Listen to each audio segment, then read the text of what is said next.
Berikutnya, terkait lifting rigging ini, kita di sini mempelajarinya, kita belum berbicara spesifikasi apa-apa aja unit ataupun benda-benda ataupun alat bantu angkat apa saja yang dikatakan lifting rigging. Jenis crane ini segala macam kita belum membahas di training ini. Kita hanya membahas bagaimana proses pengangkatan itu berjalan dengan aman dan selamat seperti yang pertama tadi. Dan di sini lifting rigging akan berkaitan dengan alat angkat.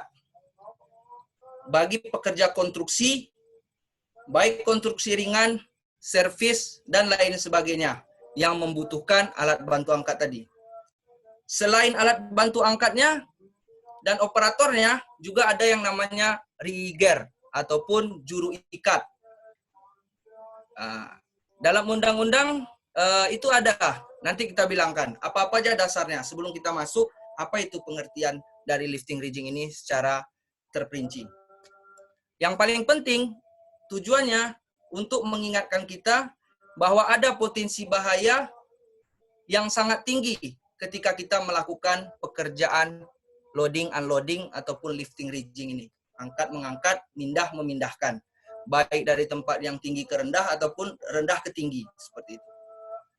Baik, ini dia dasar hukumnya.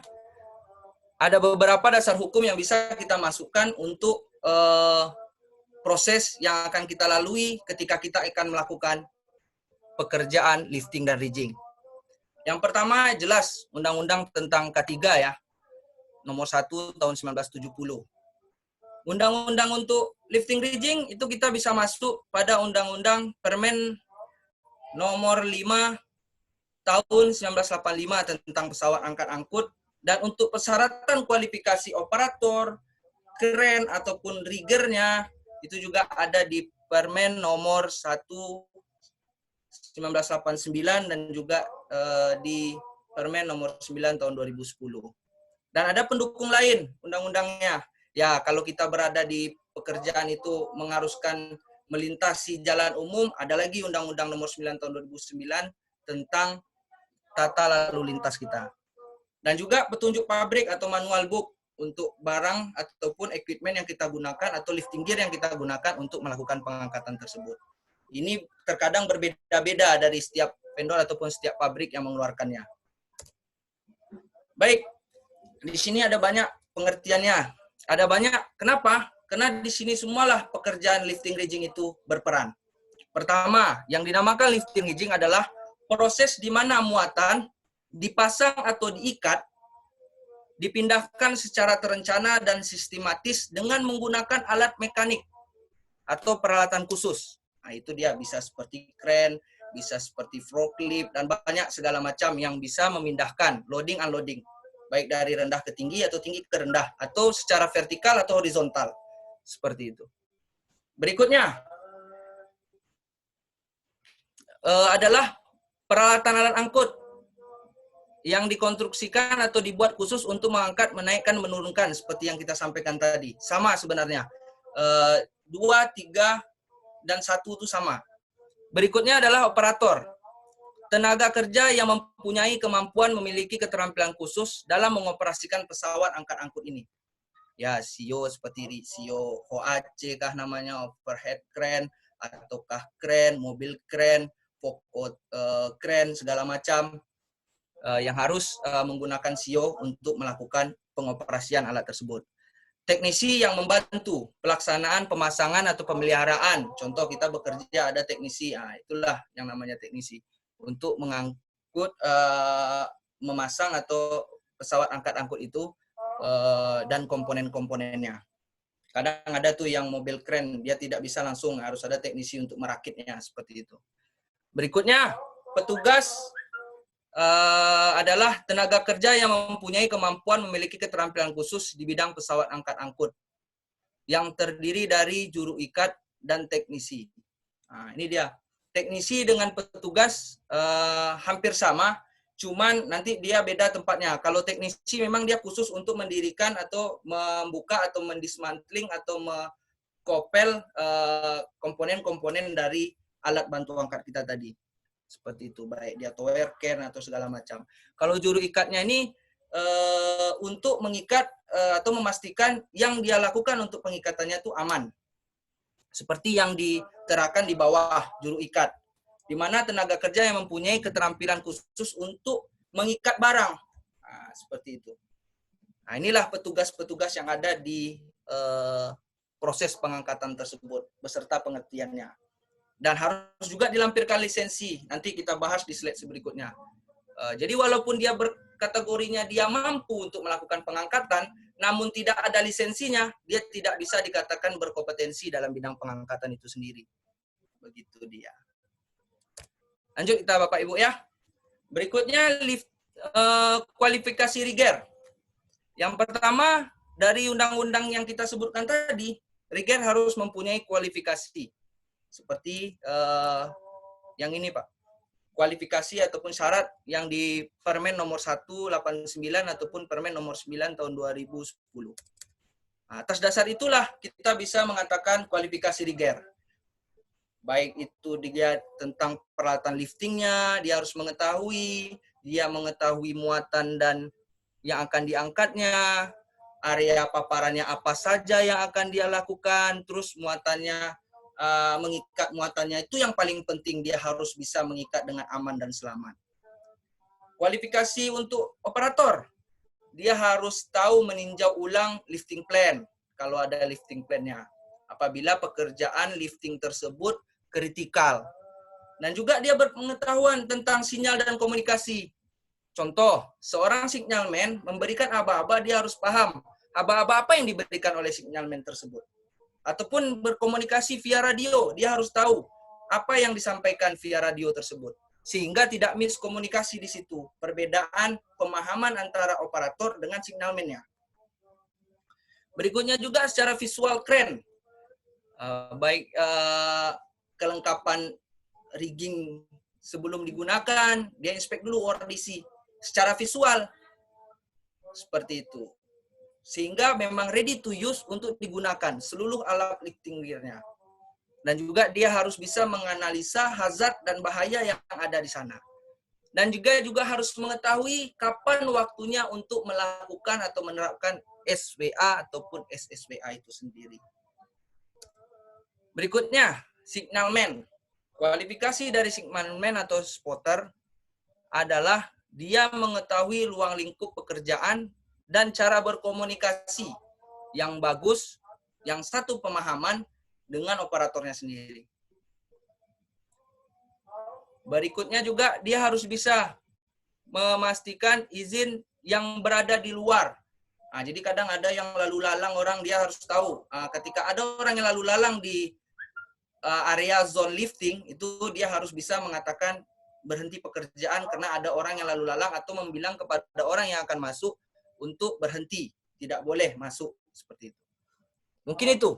3 yang berperan dalam pekerjaan lifting rigging. Ada operator, ada rigger, ada signalman. 3 itulah komponen paling penting untuk proses pengangkatan. Berikutnya, load moment indikator. Apa itu load moment indikator? Load moment indikator itu sama dengan kapasitas alat bantu angkat kita. Contoh di sini yang dikatakan semuanya load indikatornya yang ini adalah panjang boom. Ketika dia miring, ini adalah sudut. Sudut adalah dari poros perputarannya kren atau mobil kren dengan panjang boom. Kalau tail radius, poros dari mana perputaran kren sampai dengan ekor belakang atau bagian belakang dari kren tersebut. Tempat wire rope sling ini berputar. Nah, ini bahaya nih Pak, bisa terkena kepala seseorang yang melintas tadi yang disampaikan oleh spotter. Jadi dialah yang memantau siapa-siapa aja yang berada. Kadang kita juga pernah melihat bahwasanya kejadian seseorang berdiri di belakang ini terkena kepalanya seperti itu. Berikutnya juga radius kerja. Nah, ini mulai dari poros sampai hook atau ujung dari boom tersebut. Ini tinggi angkat, tinggi dari hook ke lantai ataupun ke tempat kita berpijak seperti itu. Karena kalau makin rendah hooknya bisa juga ada orang yang melintasi ataupun riggernya memegang, dia tidak fokus ataupun tidak perhatian dengan area sekitarnya, dia juga bisa terkena dari hook ini. Makanya kita tidak boleh berada di line of fire saat kita melakukan pengangkatan ataupun daerah berbahaya yang mengakibatkan kita bisa tertimpa. Berikutnya, bagaimana cara kita menghitung total berat beban? Pertama itu ada part length, ada hook, nah, ini part length, hook, ada lifting gear-nya, alat bantu angkatnya, itu dihitung semua, Bu. Pak, bebannya semua dihitung. Bukan hanya beban yang diangkat saja yang dihitung, tapi semuanya. Baik itu part length-nya, berapa yang keluar, berapa hook-nya, berapa beban lifting gear-nya, berapa beban beran yang diangkat. Baru kita ambil ditambah dengan safety factor-nya. Nah, misalnya dia sekian 700, nanti kita kurangi dengan ditambah dengan safety factor-nya segala macam. Berarti dia hanya sekian bisa mengangkat seperti itu. Baik, berikutnya. Nah, ini cara pembacaan load chart. Mungkin ada sebagian yang sudah mengetahuinya. Di sini, di yang kuning, lingkaran yang kuning, itu adalah, kelihatan Bapak Ibu di bawah ini, adalah kekuatan maksimal atau 100% pengangkatan dari unit yang kita operasikan atau operator operasikan. Dari sini ada yang pertama, ketika berapakah kapasitas alat angkat bila kren di setup dengan working radius 7 meter dan panjang boom 8,45. 8,45 panjang boom. Maka dia minta di 7 meter. Ini adalah radiusnya berdasarkan meter. Ini adalah panjang boomnya berdasarkan meter. Seperti ini. Ini adalah panjang boom yang diminta 8 meter. Nah, ini sini adalah sudut radiusnya. Radius kerja. Nah, ini yang dia minta, Pak. Bukan radius sudut boom, tapi ini. Nah, ini. Nah, seperti itu. Jadi otomatis dia akan lebih tegak. Baik, kita lanjut. Terus juga ada beberapa total berat beban jika persentase, berapakah berat beban jika total persentasenya 75%. Nah, dia minta 75% dari alat angkatnya. Ya tinggal kita apain aja. Seperti ini. Nah, kita dapat 75% tadi yang kita bilang tambahkan safety factor-nya menjadi 40 dia minta, jadi sekitar bisanya pengangkatan 1087 kilo seperti itu. Berikutnya berapakah kapasitas maksimal crane, itu yang kita bilang tadi, yang kuning ini adalah maksimalnya dan ini adalah permintaan pekerjaannya, namun diminta lagi biar aman pengangkatannya dikurangi dengan alat bantu angkatnya 75%, berarti dia minta 25% dikurangi dari kemampuan alat angkat yang diminta radiusnya 7 meter dengan panjang boom 8,45 meter. Seperti itu Bapak Ibu sekalian. Berikutnya boom angel. Mungkin bagi para operator kita atau bapak-bapak selaku praktisi di lapangan yang bekerja di konstruksi ataupun servis dan maintenance yang menggunakan crane familiar dengan ini. Jadi ini adalah merupakan yang disebut dengan boom angel ya, untuk mengetahui kita di posisi mana boom kita sekarang berada, dan boom keberapa kita gunakan, dan berapa kapasitas kita mampu mengangkat boom tersebut. Di sini kita menggunakan boom ketiga, section, kapasitas angkutnya. Berarti boom ketiga section ini dia. Dia menggunakan boom ketiga. Kemampuan alat angkatnya adalah 1,7 ton.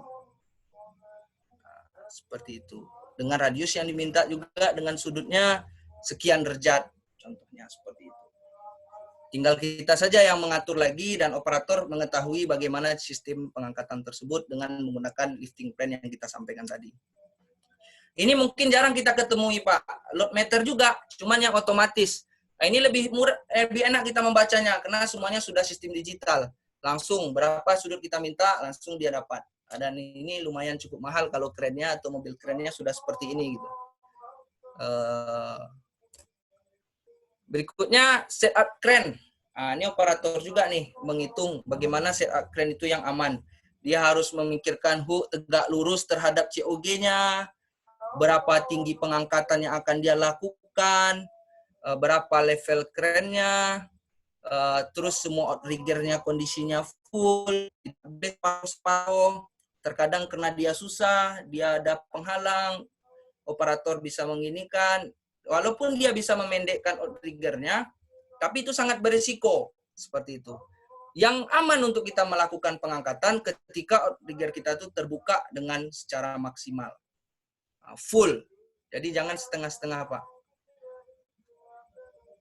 Dan juga ketika kita outrigger keluar, kren akan dinaikkan dengan hidroliknya, itu harus benar-benar roda atau ban tidak lagi menapak di permukaan. Seperti itu. Itulah cara kita men-set up kren sehingga kren kita itu benar-benar maksimal untuk melakukan pengangkatan. Baik, di sini ada sedikit. Yap. Sebelum lanjut, kita mungkin tanya jawab dulu kali ya, Pak. Sudah boleh Kanda, dipersilakan. Ini ada soal. Nanti kalau seandainya pertanyaan ini ada di slide, Pak Rinal boleh bilang skip. Berarti nanti pertanyaan ini akan kita bahas di next slide-nya ya, Pak ya. Jadi kalau sekiranya pertanyaan ini relevan dengan next slide kita, nanti bilang aja ini tolong di skip, ada di slide yang akan kita bahas gitu ya, Pak Rinal ya. Boleh, Kanda. Untuk pertama, ada dari Pak Marvin Manurung, bertanya bagaimana kriteria sling dan webbing itu masuk kategori di reject, Pak. Nah, kalau ini ada nggak di slide berikutnya? Kalau ada, mungkin kita skip dulu. Ada, Pak. Ada, Kanda. Oke, baik. Pak Marvin, nanti kita akan bahas di slide berikutnya ya, Pak ya. Kemudian, dari Pak Rambe Ari, standar untuk membuat lifting plan, apakah ada, Pak? Lifting plan itu standarnya mengacu kepada area fasilitas kita masing-masing. Di undang-undang yang kita sebutkan di dasar hukum tadi, operator harus bisa membuat lifting plan apabila pada saat itu pekerjaan dikatakan kritikal, itu mengacu dari form atau standar yang ada di perusahaan masing-masing atau di tempat area fasilitas masing-masing melakukan aktivitas pekerjaan, Pak. Contoh, perusahaan Pertamina dengan perusahaan Chevron untuk lifting plan-nya itu berbeda untuk standarnya. Kalau di Chevron mungkin dia bisa memakai 75% dalam alat bantu angkatnya dan segala macam, bla bla bla. Kalau di Pertamina dia ada lagi standarnya, apakah 10% atau sampai 20% dikurangi dalam alat bantu angkatnya, itu tergantung dari perusahaan kita ataupun manajemen dari fasilitas ataupun yang kita lakukan proyek di area mereka, Bapak. Mungkin itu. Ya, karena memang setiap company itu memiliki lifting checklist ya, Pak ya, yang dimana. Ya, lifting checklist masing-masing. Itu nanti akan terintegrasi dengan perhitungan dan safety factor daripada lifting plan itu sendiri gitu ya, Pak ya? Ya, dan mereka mengacu kadang biasanya kalau yang mengutamakan keselamatan lebih tinggi, maka dia akan mengambil, walaupun alat bantunya angkatnya bisa 100 ton, dia akan mengurangi sampai 25%, jadi kemampuan alat angkatnya 75%. Ada yang 80% alat angkat yang bisa digunakan, itu tergantung seperti yang Kanda sampaikan. Oke, siap. Kemudian Pak Rinal dari Pak Pandu nih, tanya, untuk lifting gear, apakah sertifikat manufaktur dapat disertakan dengan dapat disetarakan dengan sertifikat dari Disnaker? Artinya, tanpa dilakukan sertifikasi Disnaker, lifting gear tersebut dapat dianggap layak pakai, seperti itu. Jadi silakan. Kalau untuk lifting gear, ketika kita membeli, contoh webbing sling, cycle, hook, segala macam lah ya, atau wire rope, memang dia akan mengeluarkan sertifikat. Namun, dari undang-undang pemerintah, untuk lifting gear itu harus tersertifikasi seperti undang-undang itu. Per berapa bulan? Per 6 bulan sekali, Pak. Jadi begitu kita beli, alangkah baiknya kita mensertifikasi untuk 6 bulan ke depannya. Oke, berarti dalam hal ini tidak dibenarkan ya untuk sertifikat manufaktur itu dipakai seperti itu ya, Pak ya? Iya, benar sekali. Makanya kita kan ada di dasar hukum kita di panduan, kita kita review slide sebelumnya ya, yang dasar hukum ini kan sesuai manufaktur gini kan kita sampaikan nih. Kenapa kita bilang ini petunjuk pelaksanaan dari pabrik pembuat? Karena kita hanya bisa mengacu di situ, kalau dari pembuat, kemampuan webbing sling itu 1 ton, sebenarnya dia bisa lebih load SWL-nya gitu. Lebih. Tapi untuk meyakinkan itu, bagaimana kita melakukannya? Itulah dengan mensertifikasikannya.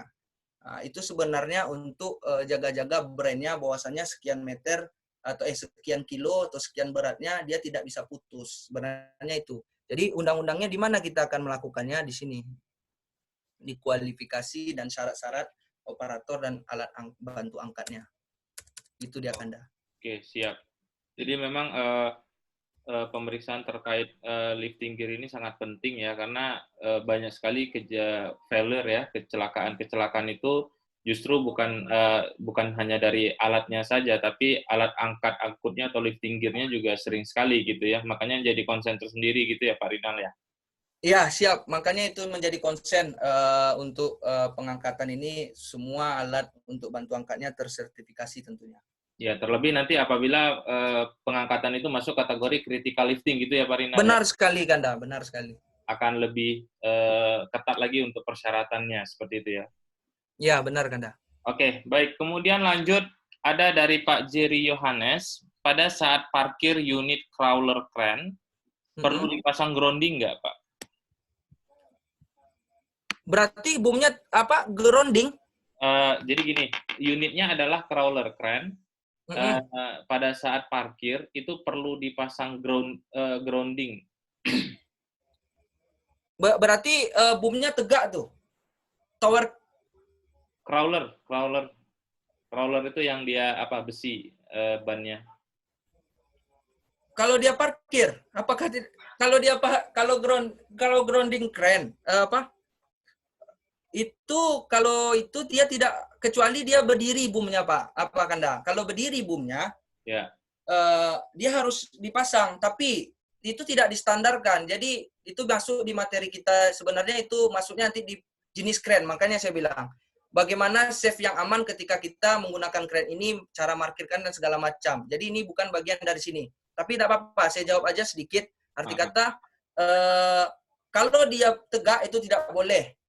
Apapun jenis crane-nya, ketika dia tegak boomnya, ketika kejadiannya hujan, badai, segala macam, kalau kita di kapal itu harus dimatikan dulu. Kecuali dia tower crane. Tower crane karena dia tidak bisa dilipat dengan cepat. Seperti itu. Baru di grounding dia, Pak Kanda. Berarti dalam hal ini ketika crane itu boomnya tegak, maka harus dilakukan pemasangan grounding seperti itu ya Pak ya? Ya, tapi itu tidak direkomendasi Pak ya. Jangan dia boleh kok asalkan dipasang groundingnya. Tidak boleh, tapi sebisa mungkin operator harus menidurkan atau melevelkan boomnya dulu. Tapi kan kalau crawler crane ini kan dia nggak bisa keluar masukin Pak, nggak ada hidrolik dia. Oh, kalau memang ada hidroliknya, lakukan grounding biar tidak terjadi hal-hal yang tidak kita duga, sama seperti tower crane kan? Ya, jadi dia memang sama kayak tower crane Pak. Kalau untuk tower crane ini, karena dia nggak bisa nggak seperti hidrolik, nggak bisa keluar masuk, jadi dia itu udah tetap gitu Pak. Oke. Baik, satu lagi Pak Rinal sebelum masuk dari Pak Yadullah Dolso. Ini apa perbedaan WLL (Working Load Limit) dan SWL (Safety Working Load) pada lifting prosedur? Perbedaannya apa nih? Kita tahan Pak, ada di slide-nya kan dah. Oke, siap. Nah, kalau gitu coba satu lagi terakhir nih. Nah, dari Ibu Irma Susanti Sitorus, izin bertanya, untuk pengoperasian overhead crane, hoist crane, itu perlu rigger atau tidak? Kemudian, untuk operator, haruskah yang berlisensi? Jenisnya kelas berapa dan apa beda lisensinya dengan rigger berdasarkan kelasnya? Ya, baik. Kalau untuk HOAC, kita paling sering kalau di shop ya, di shop ataupun di warehouse atau segala macam tuh banyak menggunakan HOAC ya. Jadi kalau HOAC itu standar untuk pekerjaannya hanya ada 2, Bu. Nantulang. Pertama itu operator HOAC itu sendiri, yang kedua rigger. Jadi rigger nanti di situ dia akan bisa merangkap pekerjaannya sebagai signalman atau mengarahkan kemana operator akan melakukan pengangkatan dan membawa barang yang diangkat. Itu yang pertama. Kenapa hanya bisa 2? Karena dia kategorinya tidak sekritikal untuk pengangkatan kren.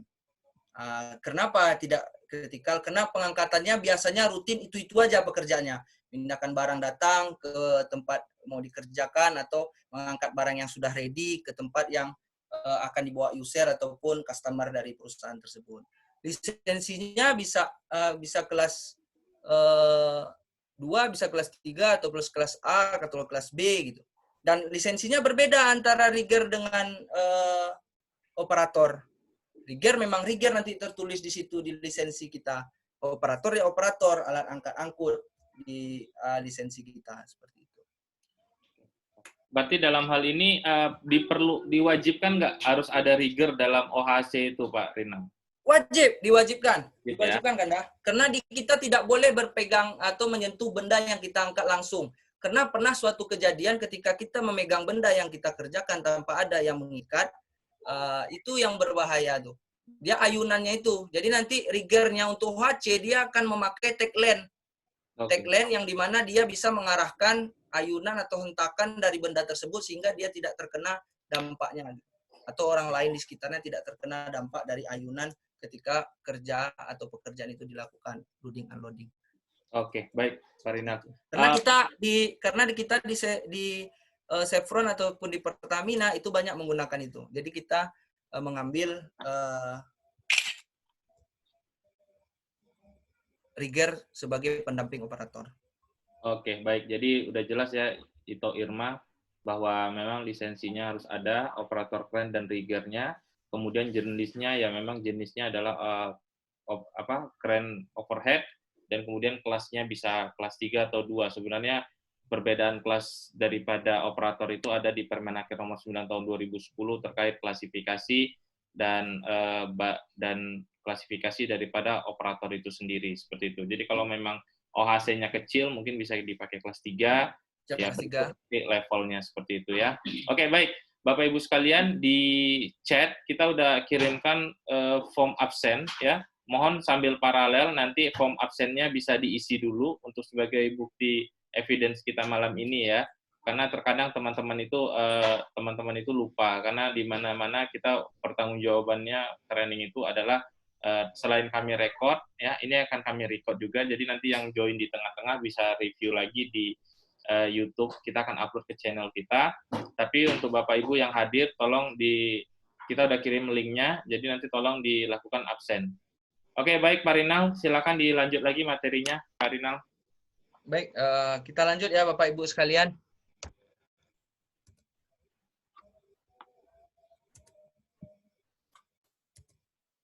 Baik, ini seperti yang kita sampaikan tadi ya, ada ada soal berupa soal lah. Bila diketahui berat beban 1,2 ton, berat peralatan alat bantu angkat adalah 50 kilo, hook block adalah 80 kilo, dan safety faktornya adalah 10% dia minta. Jika kren di setup pada posisi 45%, maka berapa kapasitas SWL? Baik, SWL, Safe Working Load. Udah dapat tadi terjawab satu untuk Bapak Manurung tadi, Kanda? Yadolah Doso. Yadolah Doso. Nanti WLL-nya nanti akan ada di slide berikutnya. Apa itu WLL? Jadi cara mencarinya, seorang operator langsung akan bisa mencari ketika ada pekerjaan yang disampaikan seperti soal tersebut. Di mana dia akan mencari, di sini kita biar ya, BB adalah, untuk rumusnya ya, BB adalah berat benda, yang ABA itu adalah alat bantu angkat, HB adalah hook block, SWL adalah safe working load, LC adalah lifting kapasitas, kemampuan angkatnya tadi. Baik, yang di sini adalah kita melakukannya akan mencari persentase pengangkatannya. Berapa persen SWL-nya, berapa kilo, berapa kesanggupan dari alat angkat tersebut. Baik, Di mana kita aman mainnya. BB tambah ABA tambah HB.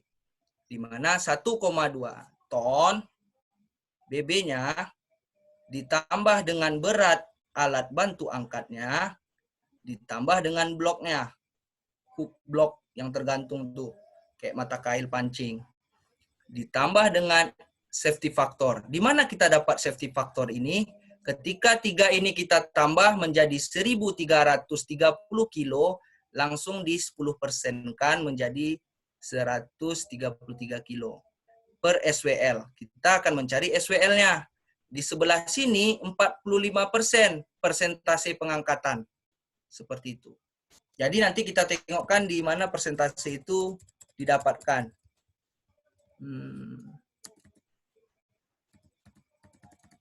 Ada di load sini dia. Dia minta persentase pengangkatan.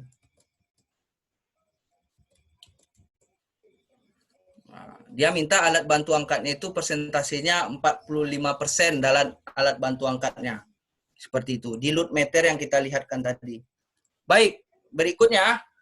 Jadi 0,45 karena dia udah dijadikan dari pecahan menjadi bilangan desimalnya, jadi 0,45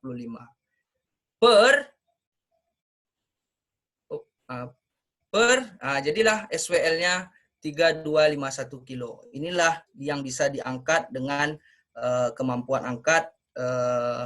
Persentasinya yang diminta adalah setup crane itu 45% dari kapasitas SWL-nya. Seperti itu.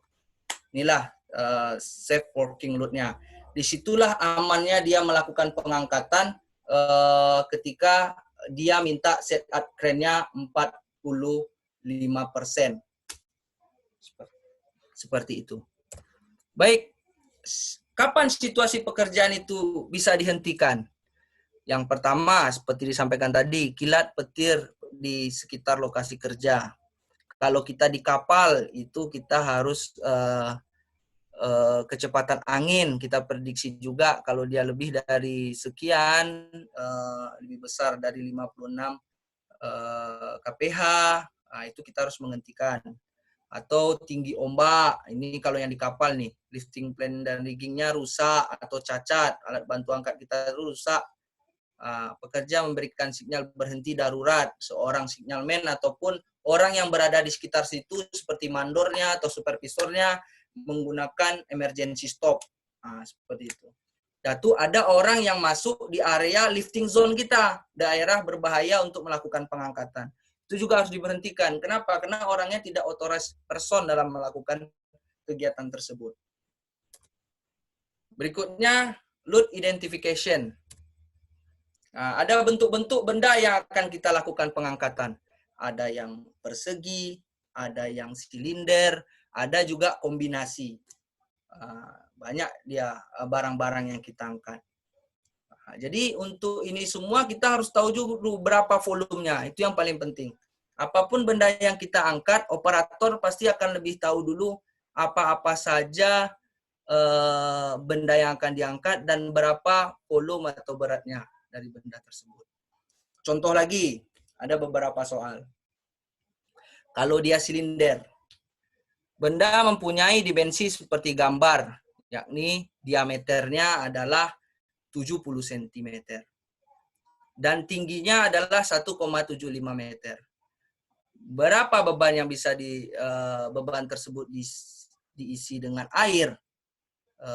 Berat bebannya bila diisi dengan air adalah, ini mutlak berat air Pak ya. Jadi 1,25 kilo. Kayak misalnya besi berapa beratnya kayak gini. Itu sama dengan ini. Kayak gini beton, berat beton tuh massa jenisnya tuh 220 kilogram. 2.200 kilogram. Kalau berat air massa jenisnya 1,25 kilogram meter persegi seperti itu. Baik, cara mencarinya seperti tadi. Kita masukkan rumus volume dulu. Pi kali R kuadrat kali T. Seperti itu. Jadi kemampuan untuk kita mengangkatnya, kita bisa berat benda yang kita angkat adalah 680 6,75 kilo seperti itu. Begitu juga sebaliknya yang ini. Kalau di sini karena ada dia kombinasi, ada dua bentuk. Pertama kubus yang besar, berikutnya adalah kubus yang kecil, berarti dua volume yang harus kita hitung. Nah, 1 kali 2, panjang kali tinggi kali lebar. Nah, seperti itu. Sehingga yang kita angkat adalah kalau dia beton dengan massa jenisnya sekian adalah sebesar 6.600 kilo atau setara dengan 6,6 ton. Seperti itu. Dan ini semuanya operator harus bisa menghitung berat benda yang akan diangkat. Seperti itu. Ini adalah COG, Center of Gravity, atau menentukan titik berat. Nah, jadi ada macam-macam lambang COG yang kita bisa lihat di tempat pengangkatan. Biasanya di kontainer atau di apa-apa banyak tuh ada COG-nya. Atau di kotak-kotak atau di yang sudah dipaking dengan palet atau apa, di bokan itu biasanya ada COG. Sehingga operator bisa mengetahui disitulah titik dia untuk biar tidak terjadi tidak balance-nya saat melakukan pengangkatan. Bagaimana menentukan COG? Biasanya ditandai oleh pabrik pembuat. Nah, itu dia kan. Kalau misalnya kita angkat balok, itu dia ada tuh biasanya tandanya. Macam-macam seperti tadi ada 3. Nah, juga terdapat juga katalog untuk blueprint-nya seperti kayak mana di sini loh yang tidak boleh, di sini yang ringan seperti gambar ini. Nah, dia langsung tahu. Kadang dia dibikinnya peta aja semua, padahal di sininya nih ada sisa gitu. Jadi kita bisa mengetahui dari katalog yang diberikan kepada kita, isi dari barang tersebut. Juga berat beban sudah dilengkapi dengan lifting lug. Nah, seperti kontainer itu kan ada langsung tuh lifting lug-nya. Nah, disitulah kita bisa melakukan pengangkatannya seperti itu. Namun jangan mentang ada juga safety lug. Terkadang safety lug-nya itu hanya sebatas dipatri aja di las biasa aja. Kalau dia di las biasa, dia harus menyertakan sertifikatnya terkait kemampuan dari las yang sudah dilakukannya untuk lifting lug-nya. Nah, baru kalkulasi. Kalkulasi itu nanti operator yang akan mencari sesuai dengan perkiraan dan segala macam di lifting plan-nya. Berikut adalah masih dengan COG, titik di mana beban dapat seimbang. Nah, kita juga harus memprediksi. Kalau nampak bendanya seperti ini, kita bisa memprediksi di mana beratnya yang biar seimbang. Dengan menyetel alat bantu angkat kita seperti itu. Seperti yang ini. Nah, COG-nya di sini. Nah, kalau gini, nah, itu mereng dia nanti kan. Banyak. Berikutnya, ini juga salah satu menentukan COG. Nah, ini seimbang dia. Kalau yang ini tidak, yang ini dia akan miring gini dia nanti Pak, yang A akan tempang. Jadi yang benarnya yang C gini dia. Nah, jadi enak dia membawanya seperti itu. Ketika kita melakukan swing. Berikutnya, untuk menentukan COG juga ada rumusnya tersendiri. Bagaimana ada X dan Y. Pelajaran kita terlebih dahulu dulu. Nah, di mana A adalah titiknya. Nah, ini. Berarti dia 8 meter, panjangnya 4 meter, lebarnya. Nah, jadi totalnya 32 cm luas bendanya. Berarti setengah dari 8 meter adalah 4, setengah dari 4 adalah 2. Nah, disinilah titiknya, COG-nya. Seperti itu. Jadi titik nolnya adalah di titik Y ada 4, di titik di titik X ada 4, di titik Y ada 2, seperti itu. Lanjut. Baik, berat itu antara ini mungkin berat kotor dan berat bersih ya, dengan segala macam ditambah tara adalah selisih dari bruto dan neto dikurangi. Ada contohnya juga. Bila kita tidak mengetahui ini beratnya, jadi kita pakai berat teka-teka berat kotor gitu. Bila mesin las mempunyai berat bruto 1,2 ton dengan dudukannya yang kita tidak ketahui tadi berapa selisih beratnya, itu 0,2 ton, maka netonya mesin las tersebut adalah seperti rumusnya adalah bruto dikurangi tara, jadi hasilnya adalah 1 ton. Jadi kita bisa melakukan pengangkatan dengan kren kita, kalau kren kita 3 ton bisa kita lakukan pengangkatan. Baik, ini untuk load calculation. Nah, ini untuk kalau kita bicara ini tali wire rope-nya dengan kodenya 6 kali 3 fiber core. Nanti kita jelaskan apa itu 6, apa itu 9 di slide berikutnya. Baik, yang jelas ini dulu 6 dikali 9.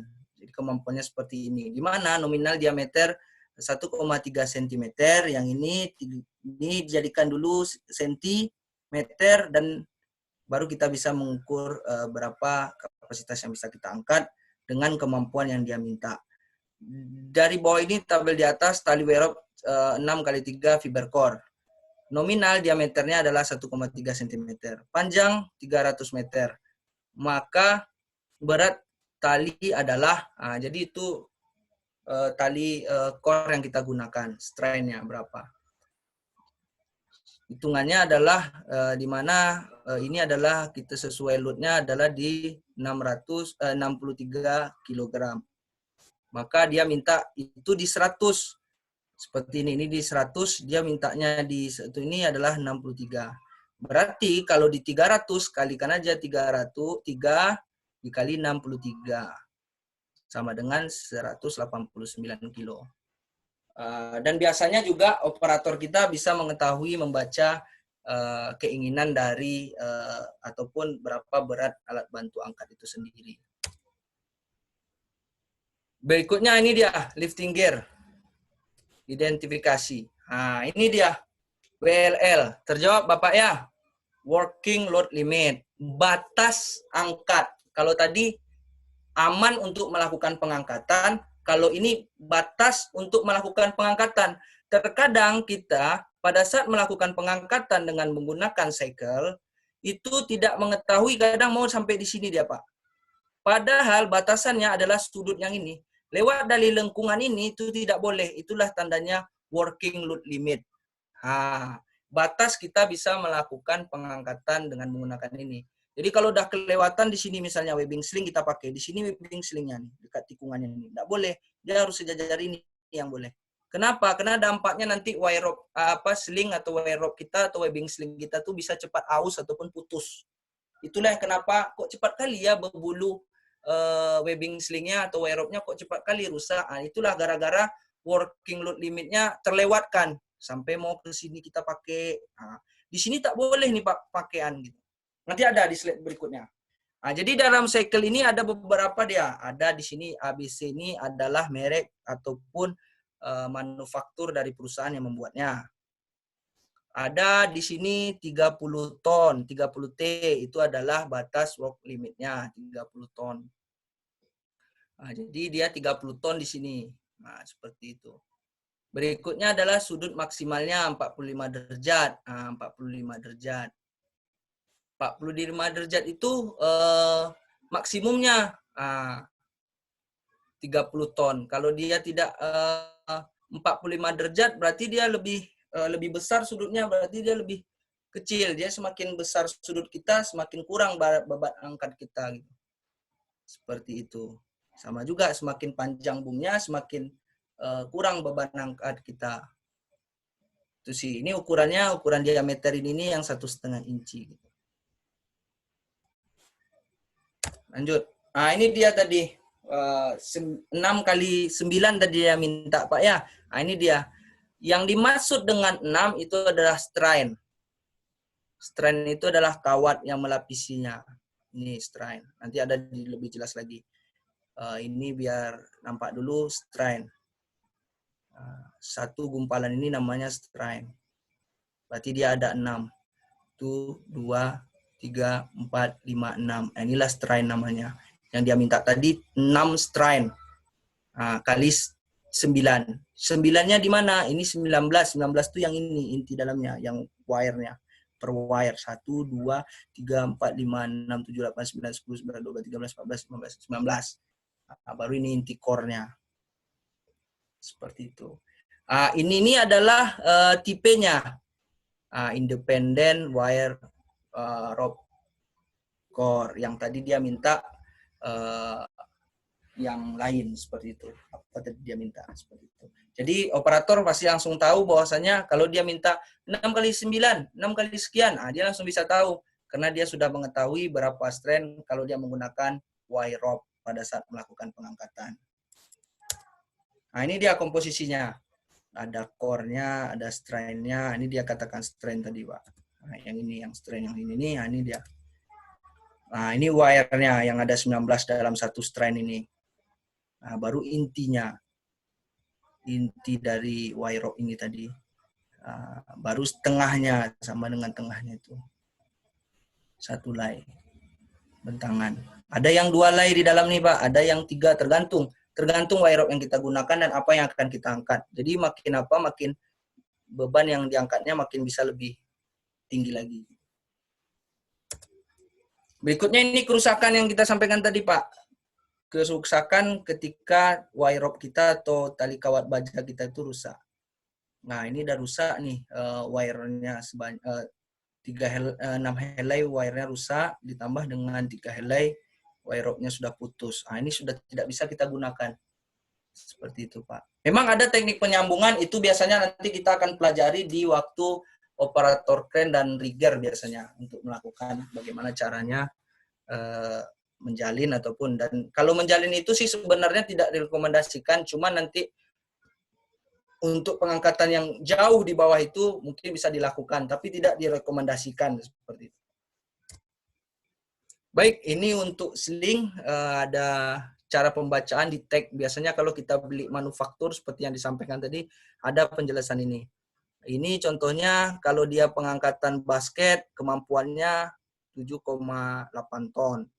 Biasanya wall sling, webbing sling ada kode kapasitas berapa dia bisa mengangkat. Kalau dia model menceki atau cok, itu biasanya 2,9 ton.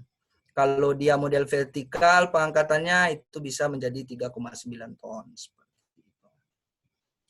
Jadi WLL-nya, working load limit-nya itu hanya bisa di 3,125 seperti itu. Nah, ini dia. Kalau tadi itu adalah amannya untuk mengangkat, kalau ini adalah kemampuan angkatnya. Kalau working load limit itu, Pak, ya. Berikut ini kita bisa melihat mana yang benar atau mana yang tepat untuk melakukan mode pengangkatan.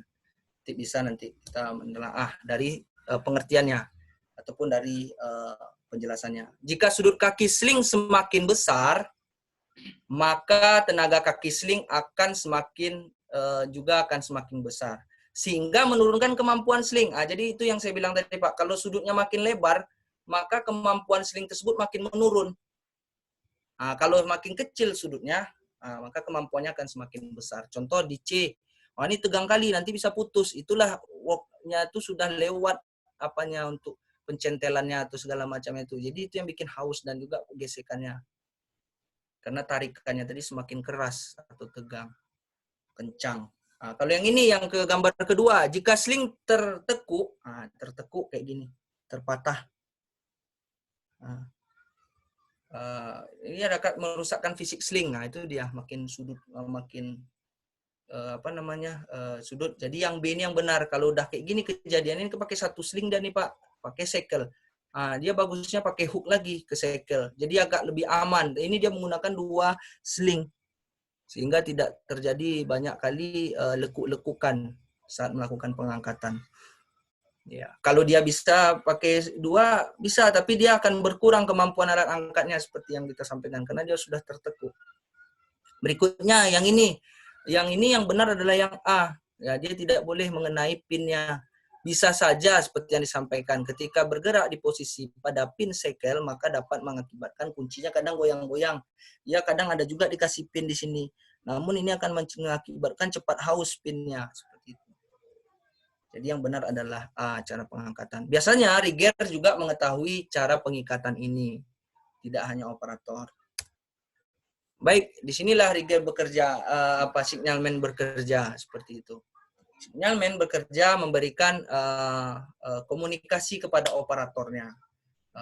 Always up, segala macam, berhenti, swing, itu semuanya harus satu persepsi dulu antara operator dengan rigger. Dia pakai yang mana? Atau dari perusahaan ada lagi aba-aba yang lain. Tidak apa-apa, tapi dia tetap bisa matching antara operator dan juga signalman-nya. Jangan nanti signalman-nya bilang boom, kadang ada gini ke atas, kadang dia minta gini ke bawah, dibalik-balik, bisa saja. Dia membuat kita apa? Ini bermacam-macam signalman untuk posisi tangan dan segala macam. Nah, ini yang biasa dipakai atau direkomendasi di industrial. Dan kita juga sampai sejauh ini masih menggunakan yang biasa seperti ini. Yang boom naik, boom turun, maju, atau berhenti, keadaan bahaya, seperti itu. Belok, seperti itu Pak. Ini yang biasa kita gunakan dan sejauh ini masih makanya kita bikin adalah direkomendasi oleh standar industri. Sampai sejauh ini masih ini yang kita gunakan seperti itu. Baik, signalman ketua dari tim yang bertanggung jawab untuk menugaskan petugas signalnya pada setiap pengangkatan. Itulah dia, atau mandor atau supervisor bahasa kita di lapangan, atau head pengangkatan bahasanya. Dia yang bisa bertugas untuk menugaskan signalman pada setiap pekerjaan itu dilakukan. Terus yang paling penting dari itu, petugas signalman hanya satu, kecuali dia memang spotnya tuh blank spot untuk operator. Bisa 2, bisa 3, seperti itu. Tergantung kebutuhan dari operator itu sendiri. Namun minimal dia harus bisa 1. Karena nanti kalau banyak-banyak signalman-nya, makin ribet untuk melakukan komunikasi dengan operator, terutama di tower crane. Makanya kalau tower crane itu dia pakai radio dan banyak biasanya titik spot dari signalman-nya. Namun radionya tidak semuanya juga berbicara, satu-satu dulu, seperti itu. Kemana alat mau diangkat? Swingnya sebelah kanan, berarti dia sudah mengetahui signalman yang di sebelah kanan si A namanya, yang itu aja dia dengar untuk berbicara. Kecuali ada keadaan darurat, siapapun dan operator harus bisa memberhentikannya gitu. Misalnya komandor nampak langsung dia kan, ini sedang keadaan darurat, ya giniin. Operator bisa melihatnya atau secara komunikasi via radio dia akan sampaikan, tolong dihentikan kerennya. Nah, ini dia dokumen-dokumennya yang seperti dipertanyakan tadi. Ini adalah alat bantu angkatnya. Yang ini adalah lisensinya, seperti itu. Nah, ini terakhir. Kalau tadi persegi, sekarang adalah segitiga. Seperti itu. Segitiga sama sisi. Nah, gini cara pencariannya. Sama dengan 12, setengah, 8 dengan 3. Sama dengan, jadi dapatnya 4/1. 4/1 inilah dia bisa COG untuk melakukan pengangkatannya, seperti itu Pak. Mungkin itu saja untuk malam ini Kanda. Baik, untuk Karina. Ini teman-teman ini sudah banyak sekali inbox ini, hampir 34. Semoga waktunya ya. Dan teman-teman nanti 15 menit di akhir sesi, jadi 45 menit dari sekarang. Silakan nanti lambaikan tangan untuk bertanya langsung kepada narasumber. Jadi nanti dilambaikan tangannya, kami akan buka mic-nya untuk bertanya langsung kepada narasumber. Pak Rinal, kita lanjut sekarang untuk Q&A dulu ya. Untuk terkait masalah, ada 34 inbox ini yang harus kita bacakan satu persatu. Nah, nanti baru kita diskusikan. Yang pertama, dari Pak Bobby Andrian Sitorus. Nah, bagaimana cara mengetahui atau menghitung kekuatan suatu rantai atau sling yang digunakan mengangkat suatu material selain mengetahui dari daya angkat yang sudah diketahui dari pabriknya? Jadi kekuatannya Pak, pada saat dia mengangkat selain daripada kapasitas dari pabriknya itu sendiri Pak. Menentukan berat bendanya atau alat bantu angkatnya?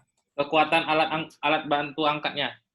Alat bantu angkatnya, kalau dia berupa rantai. Ya. Ya, kalau kita ketahui biasanya tidak ada cara lain selain kita melihat dari manufakturnya. Contoh, ketika wire rope atau sling itu rusak uh, manufaktur atau labelnya tadi. Ya, kalau ada sesuatu perusahaan atau suatu manufaktur mengeluarkan berdasarkan warna, Pak. Ada ungu untuk sekian ton, ada hijau untuk sekian ton, ada kuning untuk sekian ton, seperti itu. Kita bisa langsung mengetahui berapa alat bantu angkatnya. Tapi kalau tidak, kita memang harus merujuk bagaimana kita harus bisa mengetahuinya dengan itulah gunanya color coding ataupun sertifikasi dari pihak ketiga kita untuk melakukan pengecekan berapa sih kapasitasnya. Katakanlah operator baru kan, operator lama dia lagi istirahat atau cuti seperti itu. Seperti itu. Jadi kita memang harus mengetahui. Makanya dokumen-dokumen kita itulah kenapa pada saat kita melakukan membeli manufaktur kita harus mendampingi dengan sertifikat yang sudah diuji atau dikeluarkan, sudah dicek oleh kementerian, itulah tujuannya, Bapak. Oke, baik. Jadi selain daripada manufaktur sertifikat, maka dilakukannya pemeriksaan dan pengujian ya. Ya. Daripada alat itu sendiri. Benar, Kanda. Oke, baik. Pak Rinal, Jasinfo, kita udah 200 peserta yang join nih, Pak. Ya, 200 peserta. Jadi mungkin agak banyak pertanyaan dan teman-teman mohon izin kalau memang 2 kali bertanya, mungkin kita akan coba, tergantung ya kalau waktunya nanti cukup, maka nanti kita akan bacakan, kalau tidak mohon pengertiannya karena kita memberikan kesempatan kepada teman-teman yang lain untuk bertanya ya. Sebelumnya saya mohon izin dulu. Jadi nanti kenapa nggak dibacakan gitu, padahal masih ada, kita sifatnya karena hampir 200 peserta yang join pada malam ini, kita akan coba satu persatu boleh bertanya seperti itu. Oke, kemudian Pak, dari Pak Ade Kurniawan, kalau kita membahas pekerjaan lifting dan rigging maupun pekerjaan lainnya, kendala utama adalah berbenturan dengan kemauan owner yang ingin pekerjaan selesai cepat, gitu kan? Yang pada akhirnya apa yang kami rekomendasikan untuk melengkapi semua persyaratan angkat-angkut kepada manajemen kami menjadi mentah karena khawatir terlambat progres pekerjaannya, di mana faktanya terjadilah kecelakaan kerja di hadapan kami langsung. Kejadian ini pun tidak membuat jerah si owner dan manajemen karena pekerja tetap berlanjut. Menyikapi hal ini, adakah solusi dalam masalah ini, Pak? Jadi ini seperti study case nih, Pak. Ya. Jadi progres nih. Hal itu memang banyak kita ketemui, apalagi kita selaku praktisi K3 ya, Bapak Kanda Ade ya. Karena yang satu dia mengutamakan produksi dan operasional, yang satu yang memberikan proyek atau pekerjaan dia memikirkan bagaimana proyek yang dia tangani itu cepat diselesaikan seperti itu. Disitulah kita yang simalakama katanya gitu kan.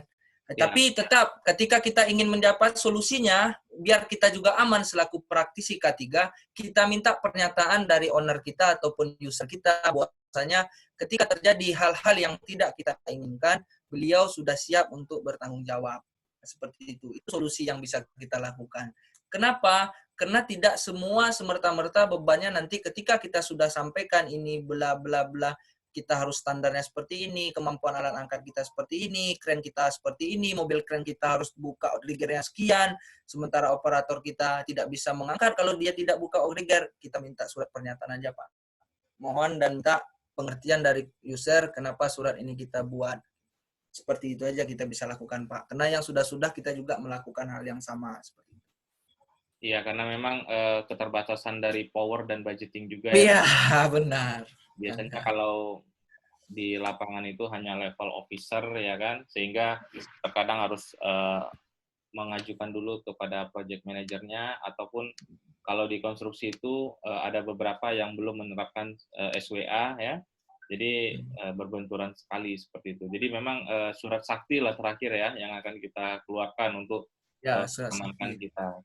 Ya, karena selaku praktisi kita sudah melakukan kewajiban kita untuk memastikan bahwa pekerjaan ini aman dengan cara harus izin permitnya, kemudian di izin permit itu ada lampiran-lampiran dan segala macamnya seperti itu ya, Pak Rinal ya. Iya, benar Oke, sekali Kanda. baik. Ini ada, ini kalau dari Pak Iman Manaya, Bapak atau Ibu ini, mohon izin.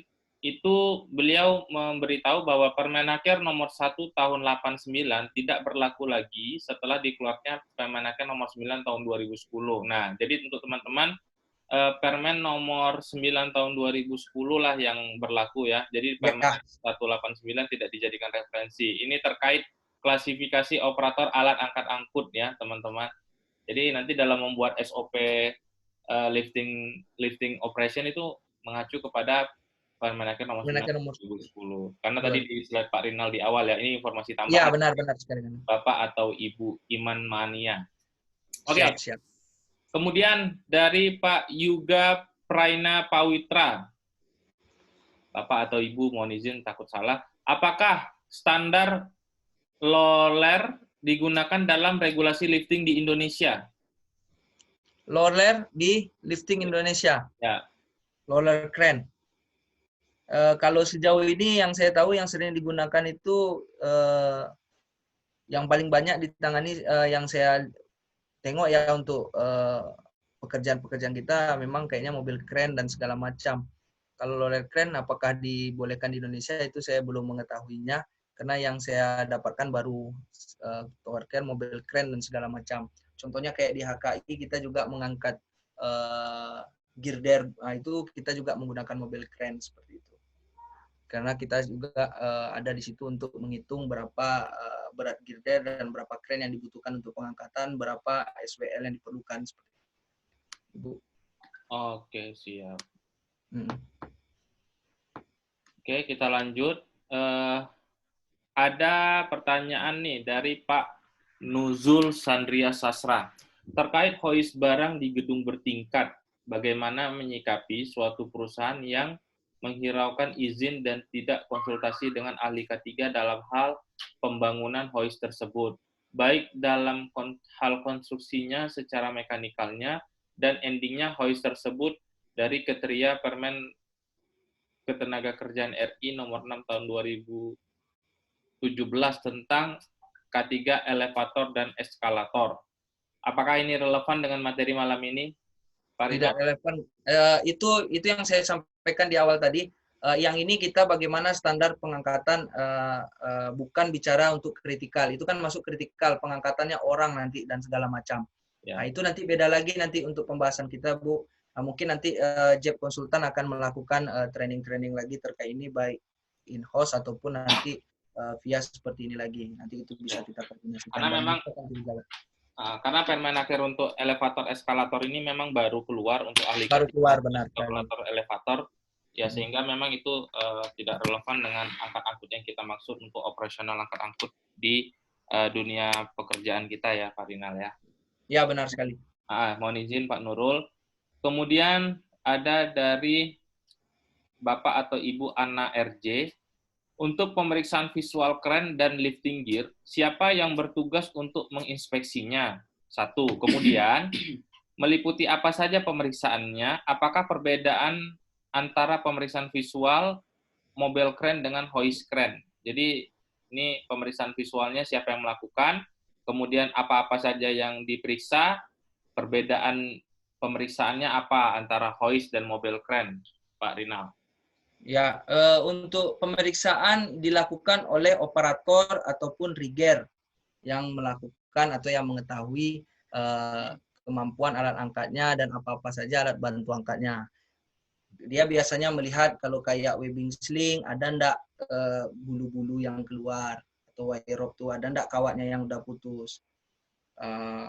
Kalau misalnya ada, ini alat bantu angkatnya dulu Bu ya. Kalau ada, berarti itu yang akan dia periksa. Berarti dia tidak bisa melakukan karena ininya rusak-rusak segala macam. Atau perpanjangannya sudah jadi panjang. Biasanya standar dari pabriknya itu 1 meter webbing slingnya atau wire rope-nya. Sekarang sudah menjadi 1,5 meter. Masih masuk enggak dia dalam kategori sertifikasi dari pihak ketiga tadi. Kalau masih masuk ada clearance-nya atau range-nya untuk bisa melakukan sampai sekian meter, masih bisa dilakukan. Namun tetap beban yang bisa diangkat akan berkurang seperti itu. Dan yang kedua untuk inspection untuk mobil keren sama apa satu lagi tadi Kanda? Hoist crane.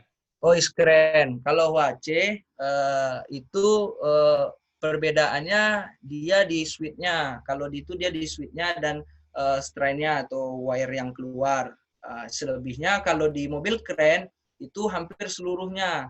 Arti kata itu bagaimana dia bermain porosnya, dan juga bagaimana gomoknya sudah diberikan untuk wire-nya yang keluar tadi di boom-nya seperti itu. Malah lebih banyak untuk mobil keren seperti itu.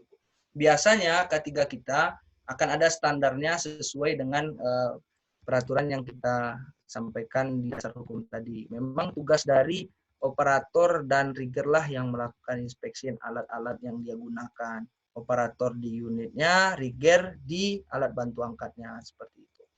Ini dia.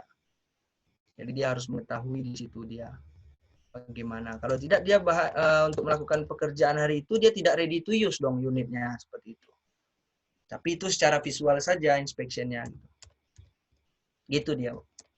Ya, tambahan juga mungkin Pak Rinal, kalau kita kan setiap perusahaan itu punya standar ya. Standar. Untuk checklist ya, checklist daripada alat berat itu sendiri. Apakah itu mengacu ke perusahaan kita sendiri atau mengacu ke checklist daripada owner ya, yang tempat kita bekerja. Jadi mungkin untuk lebih detailnya per elemen atau per items itu bisa menjadi referensi kita apa yang akan kita perhatikan seperti itu ya. Benar sekali Pak. Lanjut Bapak Henry ini mau bertanya, apakah komunikasi antara operator dan signalman menggunakan radio diperbolehkan? Karena mungkin bisa terjadi kesalahpahaman ketika signalman memberikan arahan pengangkatan. Misal ketika signalman saling berhadapan dengan operator, lalu signalman meminta operator mengarahkan ke kiri. Signalman, namun operator bisa saja melihatnya bahwa ke kiri itu berlawanan. Oh iya, jadi posisinya ini berhadapan, dia minta ke kiri, kirinya dia itu kanannya operator. Nah, gimana menyikapinya tuh Pak Rinal? Iya. Jadi kayak kita bercermin nih kan, ini minta ke kanan nih, barangnya ke kiri lari ya kan? Ya, jadi Pak, itulah kenapa kita bisa berada di komunikasi yang sama. Arti kata, apa yang memudahkan antara operator dengan rigger, dengan signalman tadi? Contoh, misalnya, apakah biar jangan jadi keliru, dia minta kiri ini tangannya gini Pak, misalnya. Tangan kanan yang bergerak tapi nunjuknya ke kiri gini. Nah, jadi dia bisa tahu. Nah, kalau dia menggunakan radio itu Pak memang harus contoh ditawarkan. Sementara orangnya di atas yang akan melakukan pengangkatan. Dia tidak bisa lihat ke bawah. Bagaimana kalau tidak pakai radio? Nah, itulah dia gunakan radio. Tapi walaupun banyak radionya yang seperti saya sampaikan, dia harus tahu dulu, benda ini kan dia sudah ada membuat lifting plan. Benda ini akan dilakukan pengangkatan ke sebelah kiri. Maka dia akan mendengarkan dan signalman yang berbicara hanya signalman yang berada di sisi kanannya. Dia harus mengetahui dulu, si A adalah signalman di sisi kanan saya. Si B adalah signalman di sisi kiri saya. Seperti itu, Pak. Makanya sebelum dia melakukan pengangkatan, mereka harus prepare meeting dulu. Ini loh pekerjaannya. Lifting plan-nya begini loh. Nah, seperti itu loh Bapak yang biasanya kita lakukan.